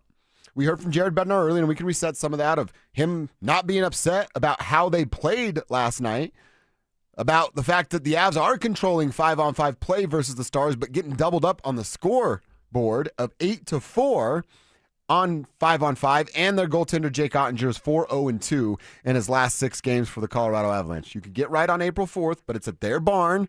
Maybe Landy, Lecky are back, but Mikko might be back for them as well, and we'll see how that game goes. Cecil, I think the answer is actually simple here, and it's home ice. Tell me the Avs have home ice in round 1, or would it be round 2 against the Stars. They win the series 4-3 because it goes to 7 games. Tell me they don't. They lose the series 4-3 because it goes to 7 games. Yeah, and it might be as simple as that. With as tightly knit as this competition is between these two teams, everything is going to matter, especially when they have a guy like Ottinger that can stand on his head every single time out. And you've got to be prepared for that. So the Avs lead, their points lead has shrunk.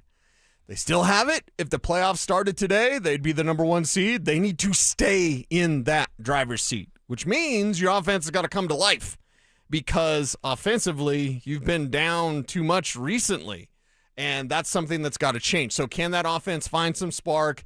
Can they play the great defense that they did against Dallas? The thing about this Dallas game is there were so many good things to take away, and the fact 5v5 you were better, your power play was better, your defense was outstanding in front of Wedgie, and you dropped it because of a shootout. And, okay, all of these games against Dallas are shootouts. Won't be that in the postseason, but you've got to find a way to get over the top, and that may come down to merely who's playing at home. Who has the home ice advantage? Who gets to sleep in their own bed 4 nights opposed to the 3, making the trip, the travel, everything that goes into it. I do think it can be narrowed down as much that we don't have to go back that far to tell you why we're doing it. It was a year ago in Game 7, and we all know how that looked and, of course, what went down. So it matters, man. It matters a lot here in these final 15 games with the 30 points available, and now you only have a 2-point lead over these Dallas Stars.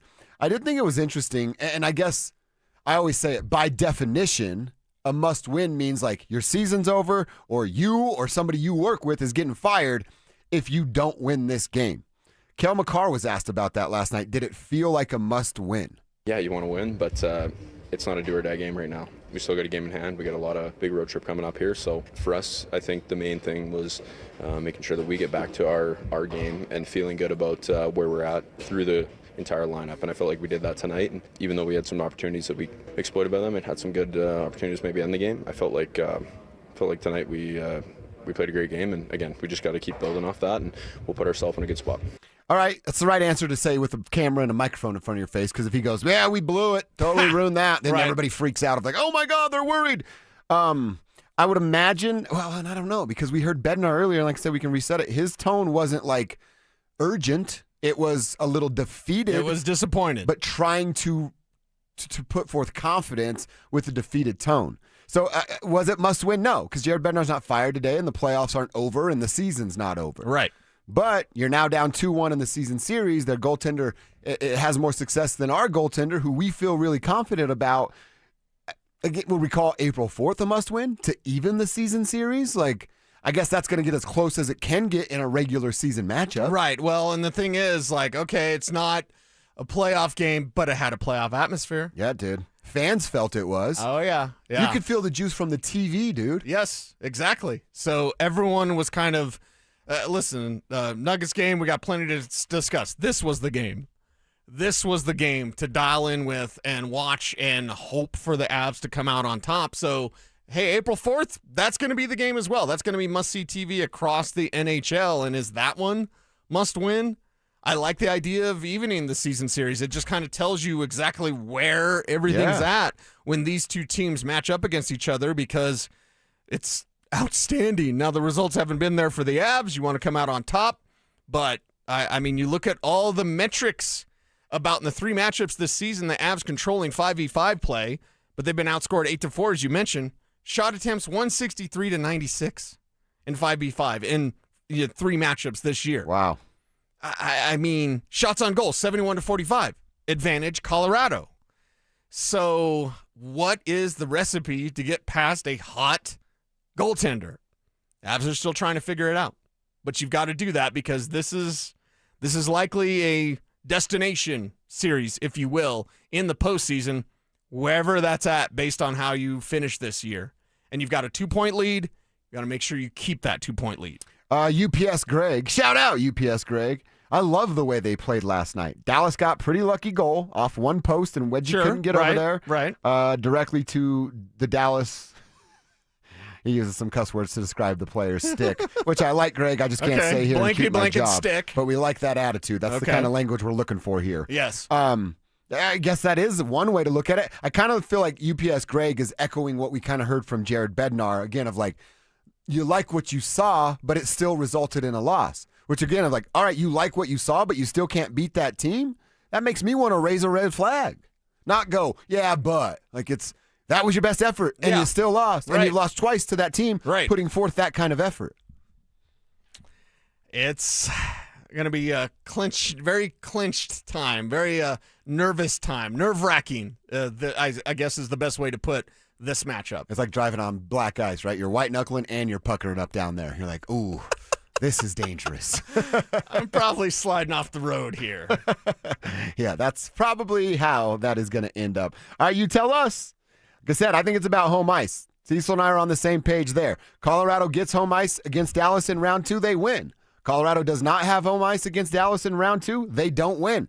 I think it is as simple as that. So you tell us if you disagree, tell us why, and put your name on your text on the RamosLaw.com text line at 303-713-1043. Same deal over on the YouTube page, and we'll try to get caught up as many of those texts as we can before we're done here at 2 o'clock. The Nuggets, well, they just didn't have enough in the tank to win in Memphis last night.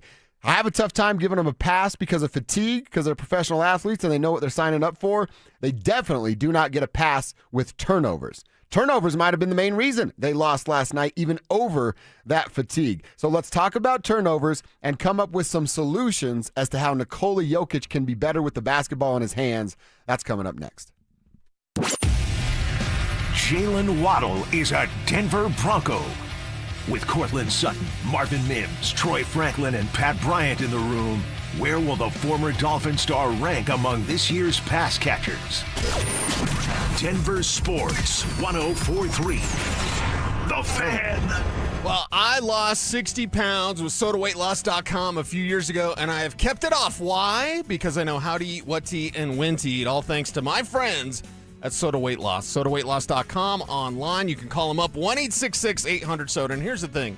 It's real food, it's real results, and it's a real nutritionist that helps you along your journey, and that's what it is. Your weight loss thing, I know it seems daunting. Trust me, I was there. I was overweight. Everything was hurting. I was miserable, out of shape, and now I'm better, and I'm on the right track health and fit-wise because of SodaWeightLoss.com. So having a nutritionist there for you that you can reach via text, encouragement, questions all the time, that makes all the difference. I look and feel 10 years younger, and I got my confidence back thanks to SodaWeightLoss.com. I joined Soda for a short time. They have results that last a lifetime. We want you to go to SodaWeightLoss.com, SOTA weightloss.com, or call them up, 1-866-800-SODA. Soda Weight Loss is state-of-the-art. Mike Rowe here with a random fact. More than half of the homes that have basements in North America will experience water damage. It's true. Whether it's basement moisture, flooding, or bowing walls, do yourself a favor, call Groundworks. I spent some time working with these guys. They're the real deal. Their people are trained and certified to waterproof your basement and stabilize your walls. Schedule a free inspection with Groundworks, the foundation and waterproofing experts. Licensed in all states where work is performed. See website for details. A family office is a team built to handle the 3 biggest financial responsibilities a family faces: wealth management, tax strategy, and estate planning. Most firms only manage your investments and refer the rest out, hoping everyone stays aligned. At Trajan, we built something different. Your wealth, tax planning, and estate planning are handled together inside one firm under one roof. There's no guessing whether your CPA, advisor, and estate attorney are truly in sync, because our team works together every day on your behalf. When your financial life becomes more complex, your advice should become more coordinated, not more fragmented. One plan, one trusted team. Call Trajan today, 720-204-8100. That's 720-204-8100. Trajan Wealth, an SEC-registered investment advisor. Additional services through Trajan Estate and Trajan Tax. Additional disclosures and accreditation at TrajanWealth.com. When disaster hits your home, it's game time. Water in the basement, fire damage, mold creeping in. Don't sit on the sidelines. Bring Able to the table. Able Restoration is your first-round draft pick for emergency response, mitigation, and full rebuild. They move fast, protect your property, and fight for you with insurance. This isn't practice. This is your home. So when it's time to step up and protect what matters most, bring Able to the table. Call 303-590-5600. Go Able! Pump up the volume. Business moves fast. Orders roll in, deadlines close in. When you ship with USPS Ground Advantage, you can keep up with confidence. Every package stays in our secure network from dock to door. And with nationwide reach, dependable tracking, and upfront affordable pricing, you get built-in peace of mind. You run the business. We run the routes. Visit USPS.com/groundadvantage to learn more.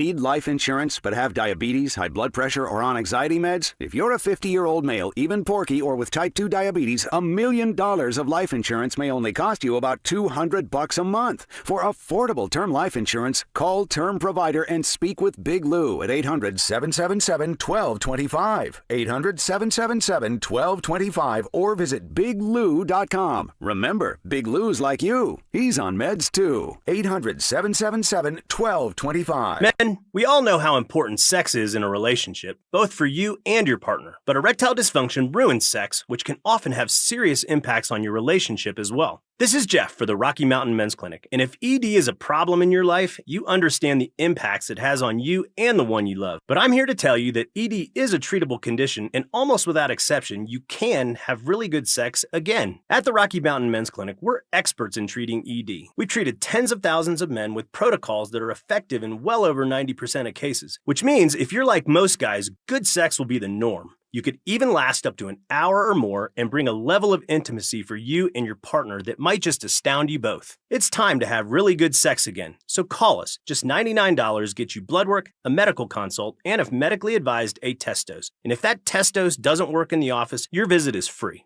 Call 720-440-7900 or go to RockyMountainMen'sClinic.com. We have 5 offices across the Front Range to serve you. Woodley's Fine Furniture, specializing in custom upholstery, solid wood, and the most comfortable leather furniture imaginable. You will not find better built furniture than at Woodley's. Visit Woodleys.com today. You're listening to Dover and Cecil on Denver Sports 104.3 The Fan.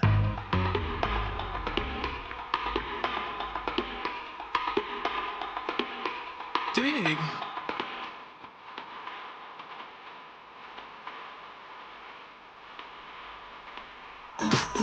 We got to talk turnovers and the Denver Nuggets. It becoming a major problem for this team, in particular for our MVP, our savior, Nikola Jokic. He just has to be a little bit better than what he has been with 10 turnovers last night. I didn't realize that was a career high. You told me that earlier. That's the most he's ever had. That's a tie for his career high in a game. 10 turnovers from Joker. Cannot have that at all.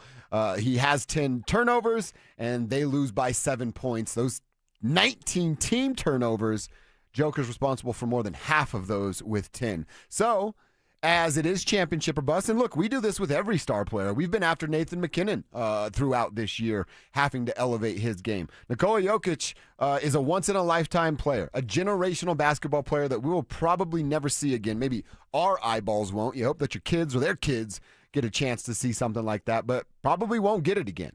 That creates some expectations. Winning one championship, we would settle for it. We'd be like, man, he got that one so great because it was 47 years. But that's not good enough for who he is as a basketball player. And if he doesn't fix his turnover issues, he's going to be a part of the reason why they don't win another NBA championship. So I think there's a couple of things that can be done here. And let's start with him.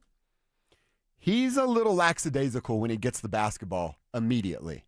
Stop waiting for it to come. Dictate the action. Intent. I've been saying that word a lot this week. Play with some intent. When you have the basketball, Nikola, what's your intent? It's either to score or facilitate to score, right? Well, then do it. Do it immediately. When that ball touches your palm and the entry pass, first of all, the entry pass hopefully gets there. That's been an issue as of late. Yeah, get a clean pass to him. A clean entry pass gets there. Move.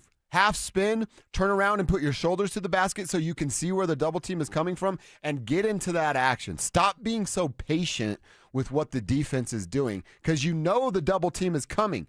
You get at them before they have a chance to get at you. Right, and you get at them knowing that you're going to take some contact. Yeah, and of course. Really, I think the whole being careless with the basketball comes from the frustration of him getting hacked all the time. So perhaps controlling that action, getting that entry pass and immediately spinning, immediately turning to the basket, immediately even putting it on the floor, drive a little bit, go up and hopefully draw a foul that they'll actually call. Again, I'm not mad at Joker for being frustrated with getting hacked all the time. It's hack-a-shack all over again. Hack-a-Joker. That's what it is. And that's what it's going to be in the postseason. We'll see what kind of calls he gets. But in the meantime, while you are being frustrated by those non-calls, try to do something a little bit different because right now he's getting careless with the basketball and it's costing his team. Well, and then the other thing, that's on Nikola Jokic. The other thing is on the teammates and David Adelman for not I'm going to say this and it's not literal, but like for beating it into their heads. When your guy doubles, you cut to the basket. When your guy doubles and you're a shooter, you flare into the eyesight, the peripheral vision of who's the ball handler. In this case, it's Nikola Jokic, so that he sees you moving into the spot where he can make a clear pass. And by the way, you should be yelling, double, double, double, double. It's coming at you. And that way he's aware where it's coming from is where the voice is coming from, so he can do one of those like one-arm slinger type of passes that he's so good at. Right. So Joker can be faster at getting into action. Why isn't David Adelman making it a requirement that when your guy moves, your feet better moving too, basically trailing that guy? You almost, and you want to do it cleanly, but it's like if you're caught flat-footed, and it'll happen from time to time, you're sitting there waiting for an opportunity. Sure. Your guy moves, you're grabbing the back of his jersey to slow him down a little bit, also pulling your momentum with you, so you're trailing him. You're almost like a cornerback.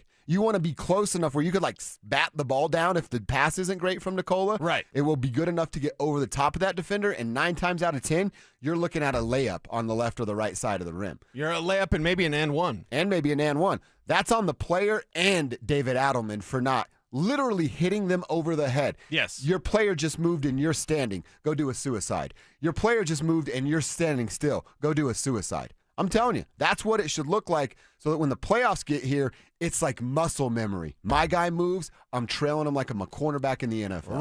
Right. And that opens things up and hopefully cuts down on those turnovers for a big fella.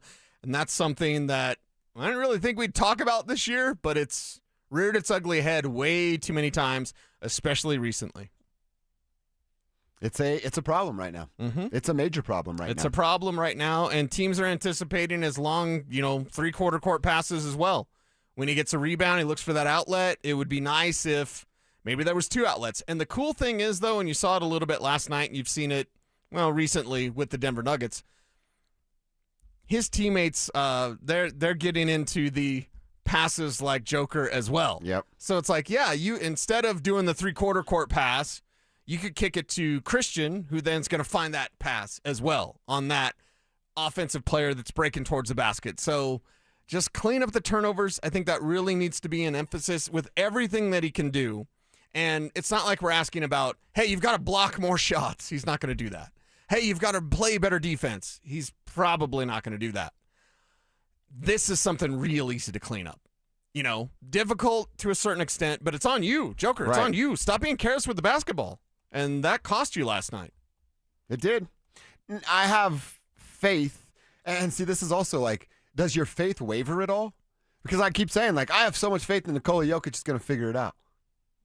Wavering a little bit here since the All-Star break, the turnovers have not gotten better in any way. They've remained the exact same problem in the how many ever double-digit games they've played since the All-Star break. So my confidence does waver a little bit because I don't see any adjustments being made by Nikola or the rest of his guys. Yeah, and I don't see David Adelman being a championship-level coach yet.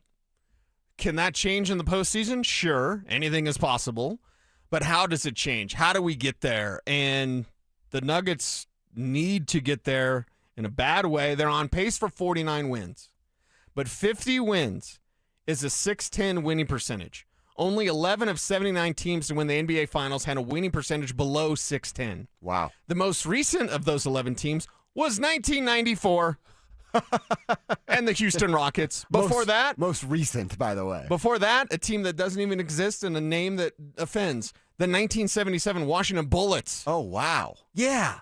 So it's only happened 11 times of 79 teams to win the NBA Finals. The last 2 times, 94 and 77. It's been a minute, brother.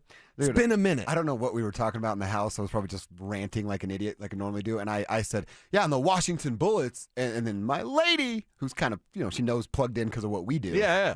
And she goes, that's not their team name, right? And I'm like, oh, no, it used to be their team. And she's like, they were seriously called the Bullets? I'm like, yeah, and I thought it was kind of a cool name.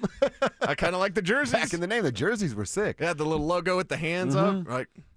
And they also had, no one's going to remember this except for me, but Calbert Chaney was drafted by the Washington Bullets back in the day, and he was a guy that I grew up idolizing as an Indiana Hoosier. Okay. So I'm like, Calbert Chaney went to the Bullets. This is cool. There you go. I'm going to get a Bullets Chaney jersey. And then now that's at every thrift store in America. Okay. Well, at least you can pick it up for cheap, right? Yeah, that's exactly right. I told you I want to go thrift shopping because I want when Richie brought in his old jerseys, it got me going again of like I want to get back into the jersey game, but not like new current players. I want all throwback old school jerseys. One thing, and I'm not jersey guy as much as I used to be, as someone who has over 80 NFL jerseys, like I always like the odd jersey. So it's a player that everybody knows, but it's on a team that you don't really remember him playing for, right? That's fun. Like I have a custom-made Eric Dickerson Atlanta Falcons jersey. He played 3 games for him. But I got a blank Falcons jersey off eBay, took it up to Sportline, said, hey, throw a 29 and a Dickerson on this, and now it's a custom-made Eric Dickerson Atlanta Falcons jersey. He played 3 games in 1993, and then a neck injury caused him to retire. So it's like, I love that type of thing. And if we're going bullets, you know who I would want? Who? Weber. Oh, dude. Yeah. Nice. Because everyone thinks of like yeah. Golden State, Chris Webber, maybe Sacktown. I go Sacktown. Okay. What about Washington? I completely out of my mind. Out of sight, out of mind. Yeah, so it'd be one of those things. If I see someone in a Weber Bullets uniform, I'm like, oh, that's cool. Yeah. Well, then I'm like, that's cool. You're plugged in. You know the real. Remember, back in the day. So, yeah, I kind of like odd team known player jerseys. That's kind of my thing. I like that. Mm-hmm. I like that. Yeah, falling back into it in my 40s here of like, I just want to wear them playing pickup, like an old. So I don't want to pay a bunch for it because it's gonna get gross and sweated and all that. But right. Just want to throw back jerseys for and at least while you're playing pickup, you know what I mean. Like I probably won't wear many jerseys other than to a game or to actually play something. I got the Jackie Moon from Richie. I've only worn it. I've worn it twice already since. It's only been like 2 weeks. Yeah. Just like, love me sexy the whole time I'm wearing it. That's all I can say, dude. It's so fun. So shout out to you, Richie. Appreciate that. All right, Cecil, let's talk about what we're watching tonight. No local teams in action, but the tournament will be all over our televisions. We'll get you caught up with what's going on, what has gone on, and what we're excited to watch tonight coming up next. The Denver Broncos have a new dynamic duo at wide receiver. Cortland's the X, into the boundary, on the line of scrimmage. Waddle's the Z, off the line of scrimmage, fast, in and out of breaks. This is Demarius Thomas and Emmanuel Sanders. Denver Sports 104.3. The Fan.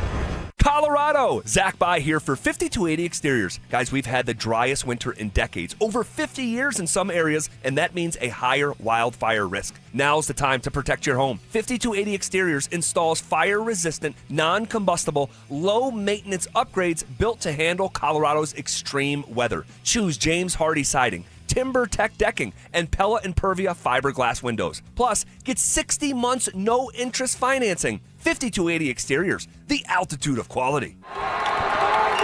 So, you're ready to propose, huh? Yeah, man. She's definitely the one. What are we thinking about the ring? I got my wife's at Hellsberg. I couldn't recommend a better jeweler. I could use some help with that. Man, go to Hellsberg. I had no idea how many details you need to consider. Did you know you can get a natural or lab-grown diamond? I didn't. Figure out what she wants. Trust me, they'll make it happen. Start your story with Hellsberg. Shop in store or at hellsberg.com. Hey guys, your boy Snake here. Just because it's winter doesn't mean I'm sitting around waiting for the spring. I'm planting the yard, moving dirt, getting things ready for what's next. My friends at Beaux-Arts Chevrolet and Celebration Chevrolet, they're doing their cleaning right now too. It's the Not So Winter event. Between everyday driving, busy schedules, and everything life throws at you, your vehicle works hard. And if you've been thinking about upgrading, now's the time to clean up your driveway and drive something new. Only at Beaux-Arts Chevrolet and Celebration Chevrolet. The Not So Winter event going on right now. If you owe back taxes, listen carefully to rule number 1. Never go up against the IRS alone. They're cracking down, freezing bank accounts, garnishing paychecks, canceling passports. Even your home or business could be at risk. But here's what they don't tell you. The IRS has powerful tax relief programs that could save you thousands if you qualify. That's why smart people call Optima Tax Relief, America's #1 tax resolution firm. Nobody knows these programs like the experts at Optima. Their team of tax attorneys and licensed professionals have resolved over $2 billion in tax debt for people just like you. The IRS is not stopping, so don't wait and don't take them on alone. For tax help you need, for tax help you can trust, call Optima today for a free consultation. Call 800-343-6460. 800-343-6460. 800-343-6460. Optima Tax Relief. Some restrictions apply. For complete details, please visit OptimaTaxRelief.com. Jacob's Law and 303 Law 4040, the husband and wife law firm where you don't get passed around to a law clerk or some call center overseas. You always get to meet directly with me and my lovely wife, Kimberly. Go ahead, save that number in your phone. You never know when you're going to need it. It's 303 Law 4040. Hey, what's up? It's Zach here. And if you're looking for your new go-to spot in Centennial, the Basketball Social House is it. Award-winning food and drinks, an incredible weekend brunch, and a brand new sports bar entertainment space where you can catch every Colorado game. Even if you're not playing, it's a great hang. But if you are, their private basketball suites are unreal. Full court, lounge, music, TVs, the whole setup. And because you're hearing this from me, get half off your first private basketball suite rental. Just use code HALFOFFHOOPS. Trust me, you're going to love this place. Hi, I'm Terrell Davis, two-time world champion and Pro Football Hall of Famer. There is nothing more important than your health. That's why I made the smart move to invest in fitness equipment with Fitness Gallery. It's a game changer. Score big, save 25% off all primetime functional trainers, home gyms, and racks. Work out on your schedule on the equipment you choose from the safety and comfort of your own home. Save up to 50% off on select premium equipment. Visit one of Fitness Gallery's 7 convenient locations from Colorado Springs to Fort Collins. Is your money doing everything it can for you? Like automatically pushing more of your money to savings every day? I don't think so. Then switch to Huntington Bank. And let's get more from money. Huntington Bank. Welcome. Eligibility requirements apply. Some features may require enrollment. This segment on 104.3 The Fan, powered by Waterloo Turf Denver. Get your Saturdays back. It's Dover and Cecil on Denver Sports 104.3 The Fan.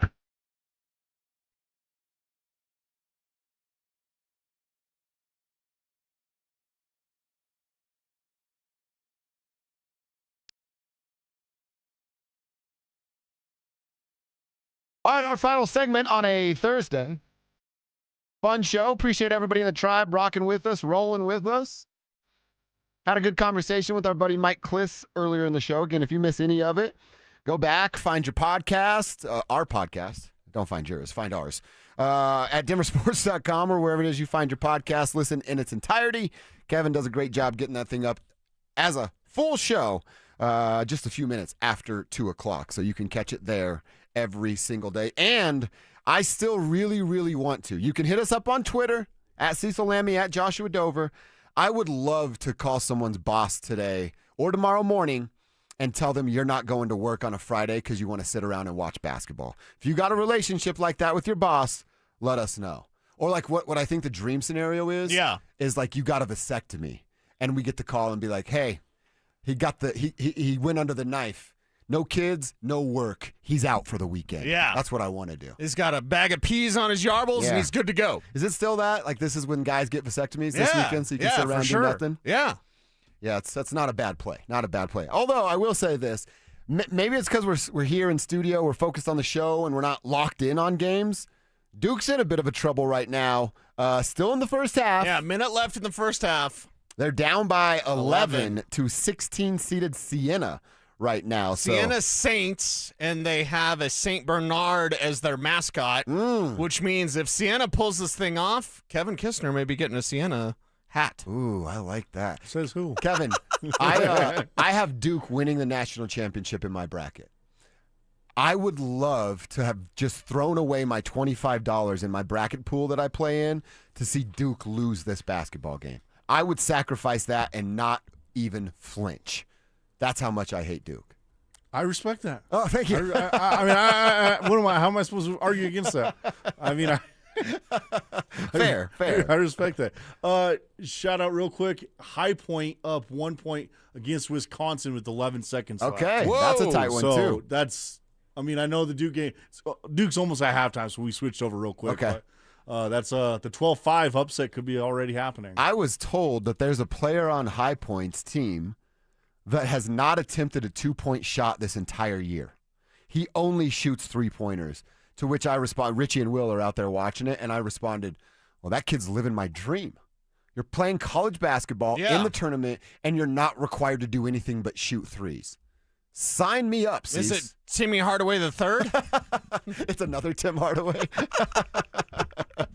So that's what's going on. We were talking about this a little earlier. We got into it last year about the lack of upsets and it being more traditional powerhouses in the Elite Eight and Final Four and things like that. And then we both said it this morning, and I was actually texting with one of my bros, Casey. What's up, Casey? Over at Launchpad, and we were talking about, like, is there less interest this year in the tournament, and why, if the answer is yes? Yeah, and because I don't feel like I'm going to watch a bunch. I'm playing golf first. Right. Golf's taking priority. Right. And then I'm going to go home and watch a bunch, but, like, 3-4 years ago, I'm like, hey, I'm not playing golf. Leave me alone. Don't bother me. I'm watching hoops for the next 6 hours. Yeah, is it the no dynasty thing? Looks like High Point might win this thing over Wisconsin. All right, we'll keep you dialed in on that. 1.6 seconds left. But, what is it? What is it if that is, in fact, the case? And let us know on the Ramoslot.com text line. Are you as dialed in on the tournament as you used to be? Is it, and my old head goes back to lack of dynasties because guys take off to the NBA. Guys with the transfer portal, they just move around too much. Like, it's not where teams can stay together, and then you'll see that matchup again in the postseason. I always think of the UNLV running Rebels and Kev's Duke Blue Devils, which I hate so very much. One of the reasons why that matchup was so great is because UNLV, to win it all, beat Duke by like 40 or whatever the number was. I have that on VHS. I love it. And then Do you have a VCR to play it in? Yes. Okay. Then the next year, you saw Duke beat them, I think it was by 2 in the semifinals. So it's like, okay, you had that moment of like these two mammoth teams at the time, because UNLV is not much anymore, but like you had running Rebels against Blue Devils, and it was glorious. We don't get anything like that. You know, I'll go back to the Fab Five again, being an old head. It's like, okay, you had this team that was together and they made a run, and now you just get a bunch of one and dones and guys that are there for a year and then they're gone. Does that take away from some of the excitement or enjoyment? I don't think it should necessarily, but I'm just kind of spitballing here to see why aren't people perhaps as dialed in as much as they used to be. I mean, we're talking about guys getting vasectomies, and this used to be the spot. Our boy Millhouse. We got a Millhouse? Millhouse? Dude, let's hang out, Millhouse. I planned my vasectomy in April so I can watch every draft pick because me and Cecil have the same problem. Okay. That's what they wrote. There you go. All right. I love that. So whatever your sport is, I guess you get locked in. I had never heard the draft, but I can certainly understand that. I think you're talking right here about like the star power. There's no real giant star. I know Duke has, and this is how we refer to him as, Duke has Boozer's kid. Oh, he's a star, huh? We call him Boozer's kid.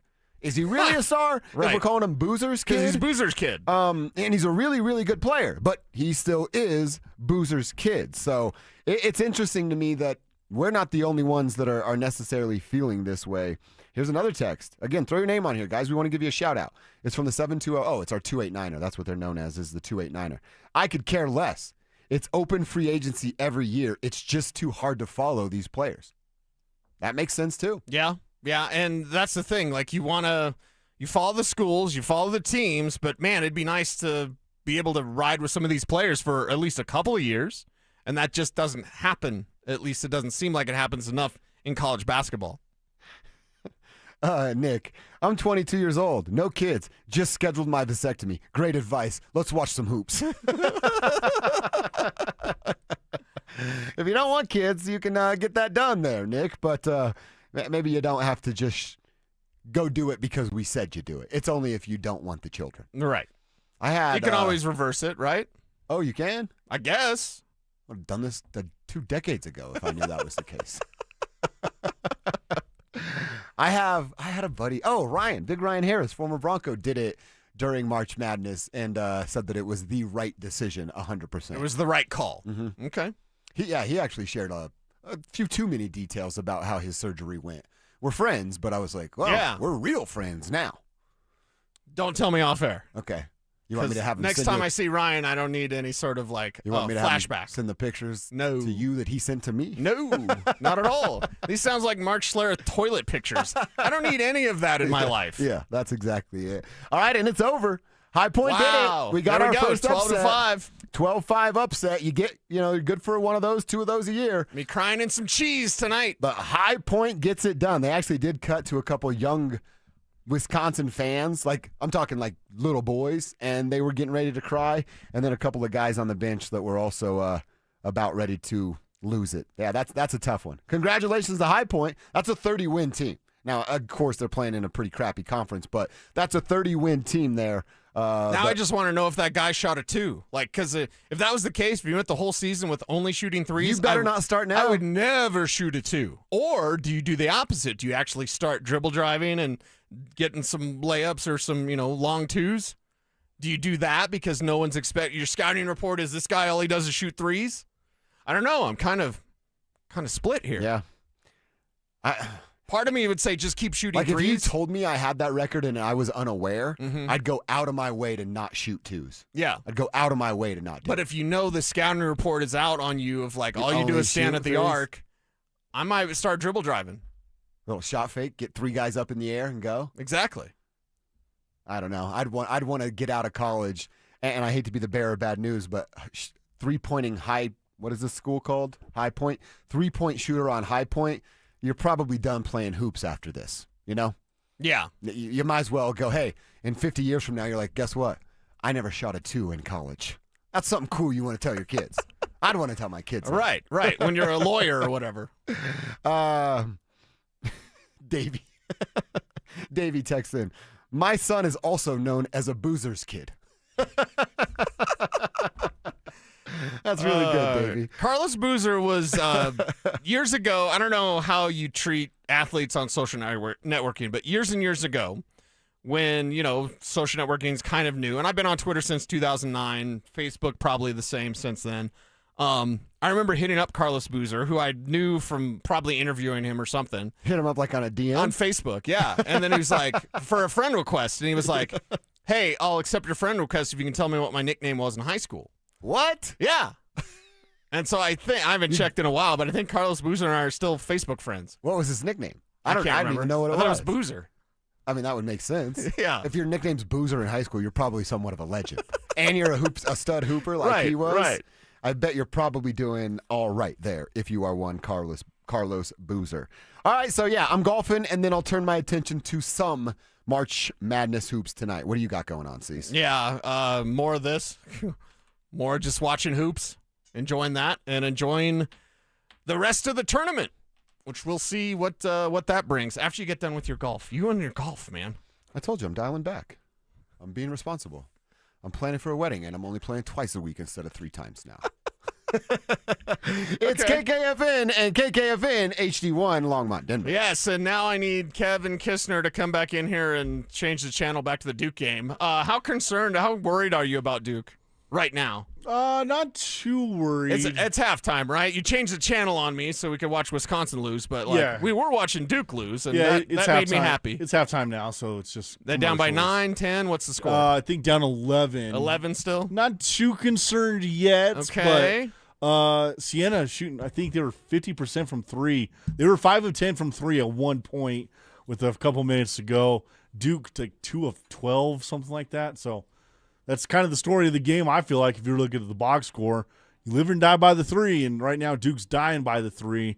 We'll see if they get some adjustments coming in the second half here. Okay, well, and back on our previous conversation, has the tournament lost any of its luster for you, Kevin Kistner? Not really. I do wish the dynasty stuff that you talked about was still around. Yeah, it's because Duke would win like 4 titles in a row. Yeah. That's why you wish the dynasty stuff was around. Well, I never really got to experience it back in the day when I was growing up. I caught on when JJ Redick kind of went into the draft like that 04 season. That's when like all the Duke guys stayed for 4 years. And then after that, it's kind of when everyone started going and going and going. I mean, it wasn't, I think Kentucky when oh my gosh, who's their legendary head coach there down in Arkansas now? Anyway, when he had all the guys one and done with Anthony Davis and all those guys, it's like that's kind of when everything turned the page. But man, I wanted those Patrick Ewing battles back in the day with Georgetown. I wanted to see all that stuff too. But well, I still love March Madness, but I still wish there were some dynasties. Okay, and yes, I'm old enough to remember Jordan hitting the corner shot against Georgetown. Yeah, for North Carolina. I know you hate that, but legendary shot. Yeah, my love of Jordan started a while ago. Although rooting for Georgetown in that game as a kid, I was like pissed some guy named some freshman named Michael Jordan just hit that shot. Who is this guy? Yeah, exactly. But that's where legends can be made in March Madness. As Philip Lindsay of The Drive pops in here, Phil. What's going on? Tournament time, how dialed in are you, not only as a broadcaster now, but also as a young athlete on the come up? Yeah. How much did you dial into March Madness in the tournament? So growing up, I mean, I was all the way dialed in. I was watching these games, and you had the Final Four, there was the Elite Eight, and the Sweet 16. So I was always watching the game, Cease, and then what I would do is go to the front yard in the driver's. You had a hoop in your driveway? I had a driveway right there, right? Okay. The hoop in there. Slanted driveway or flat driveway? It's slanted, right? So it's uphill. It's like uphill. No, I hate that. Got to get that flat driveway or play in the street. You know, Pops and Mom didn't have the money to do that and straighten it all out. So we're hooping, or I'm hooping, and I'm pretending like I'm in the March Madness, and I would come up with these games, and then I would run back into the garage because we had a TV in the garage. My dad made the garage and put some cheap carpet down, put like a a heater little man in there. cave, right? Like a little man cave. Yeah. Put a heater in there, and there you go, boys. You guys go run around, pretend like this is a football field. So we would be in the garage, we would watch the March Madness, and then we would run out to the front yard in the driveway and start shooting some hoops. And that's kind of what we did, man. I told ZB before I would cut a sock. I cut a long sleeve sock to make a sleeve, right? To make a sleeve out of it. So it's a dingy white long sleeve sock. Okay. And I would just shoot threes and pretend like I was. It'd be JJ Redick, right? When JJ was at Duke, and what was my man's name for Georgetown? Herbert, or was it Roy Hibbert? Hibbert, yeah. Hibbert. You know, watching them when they were in the March Madness and things like that. So yeah, see, it's like as a kid, I used to love March Madness. Now, as a radio guy, radio host, I'm tuning into it a lot more now, and I'm getting more involved into it. But there's so many damn teams to look at. I feel like I'm Dante Gomez when I watch these games because DG is always invested in them. And now that it's March Madness time, I'm more invested in it than I've ever been. Okay, Will, how about you as far as your March Madness viewing, up or down? Because a lot of our texters are saying, I'm not as into March Madness as I used to be. You know what's funny is I feel like I had a flip switch in the last 48 hours. Fellas. I was like, I'm into college basketball all of a sudden. I haven't watched a lick of college basketball all season. Now, it doesn't help that our local teams, particularly on the men's side, did not have good years. But in reality, this is the best 48 to 96 hours, perhaps in all of sports. I know people argue the divisional round weekend in the NFL, and that's great because you get 4 great games setting up championship weekend. But, man, driving on I-25 today, a lot of people playing hooky. There's a lot of people playing hooky. Traffic a little clear today. Exactly. And I think, if you're going to take PTO, Zach Bye, this is a good couple of days to take it. Zach is visiting his 90-year-old grandparents. Yeah, why you throw shade on ZB, man? He just wants to go see his grandparents and make sure that they're okay. Yeah, what do you think Zach's doing right now? He's talking to the grandparents, and he just watched High Point beat Wisconsin. For sure. Yeah, Why would you not? We're watching it right now. Wonder how many ducats he had on High Point. I know.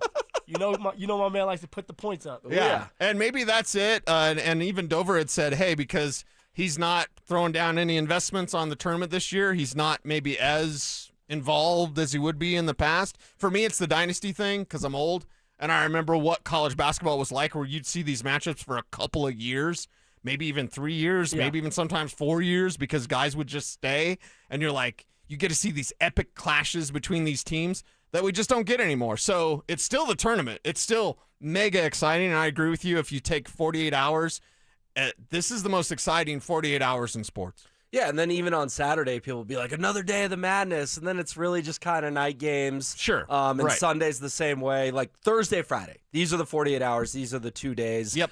Got to ask you, fellas, Duke is down 11 at half. How much fun would that be? I mean, I know Kisner's a big Duke guy, but it would nuke 70% of brackets. Yeah, probably 80%. Yeah, I mean, put it this way: not many people had Siena over Duke, but if you had Duke losing in the round of 32 or the Sweet 16, it's actually not a bad outcome for you because so many people lose a national champion or a Final Four team or whatever. Right. But man, what will the celebrations be like if Duke loses here in the next hour while Phil and I are on air? I mean, is there a more hated team in college basketball than Duke? No, not at all. No, I mean, they're hated all the time. I told Kev I'm going to give him a Siena Saints hat.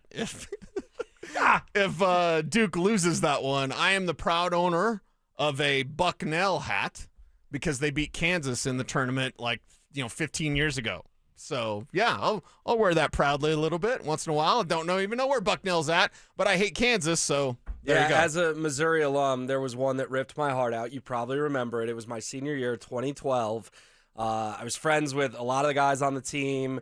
They were a 2 seed, and you mentioned kind of guys staying for a long time back in the day. Right. It was all seniors. So it's like this team can win the national title. They're a 2 seed, all seniors. Yep. We actually were going down to spring break in Florida, Panama City Beach, and the Final Four was in New Orleans. So we had made plans of we'll just cruise over from PCB to New Orleans, watch Mizzou in the Final Four. It'll be amazing.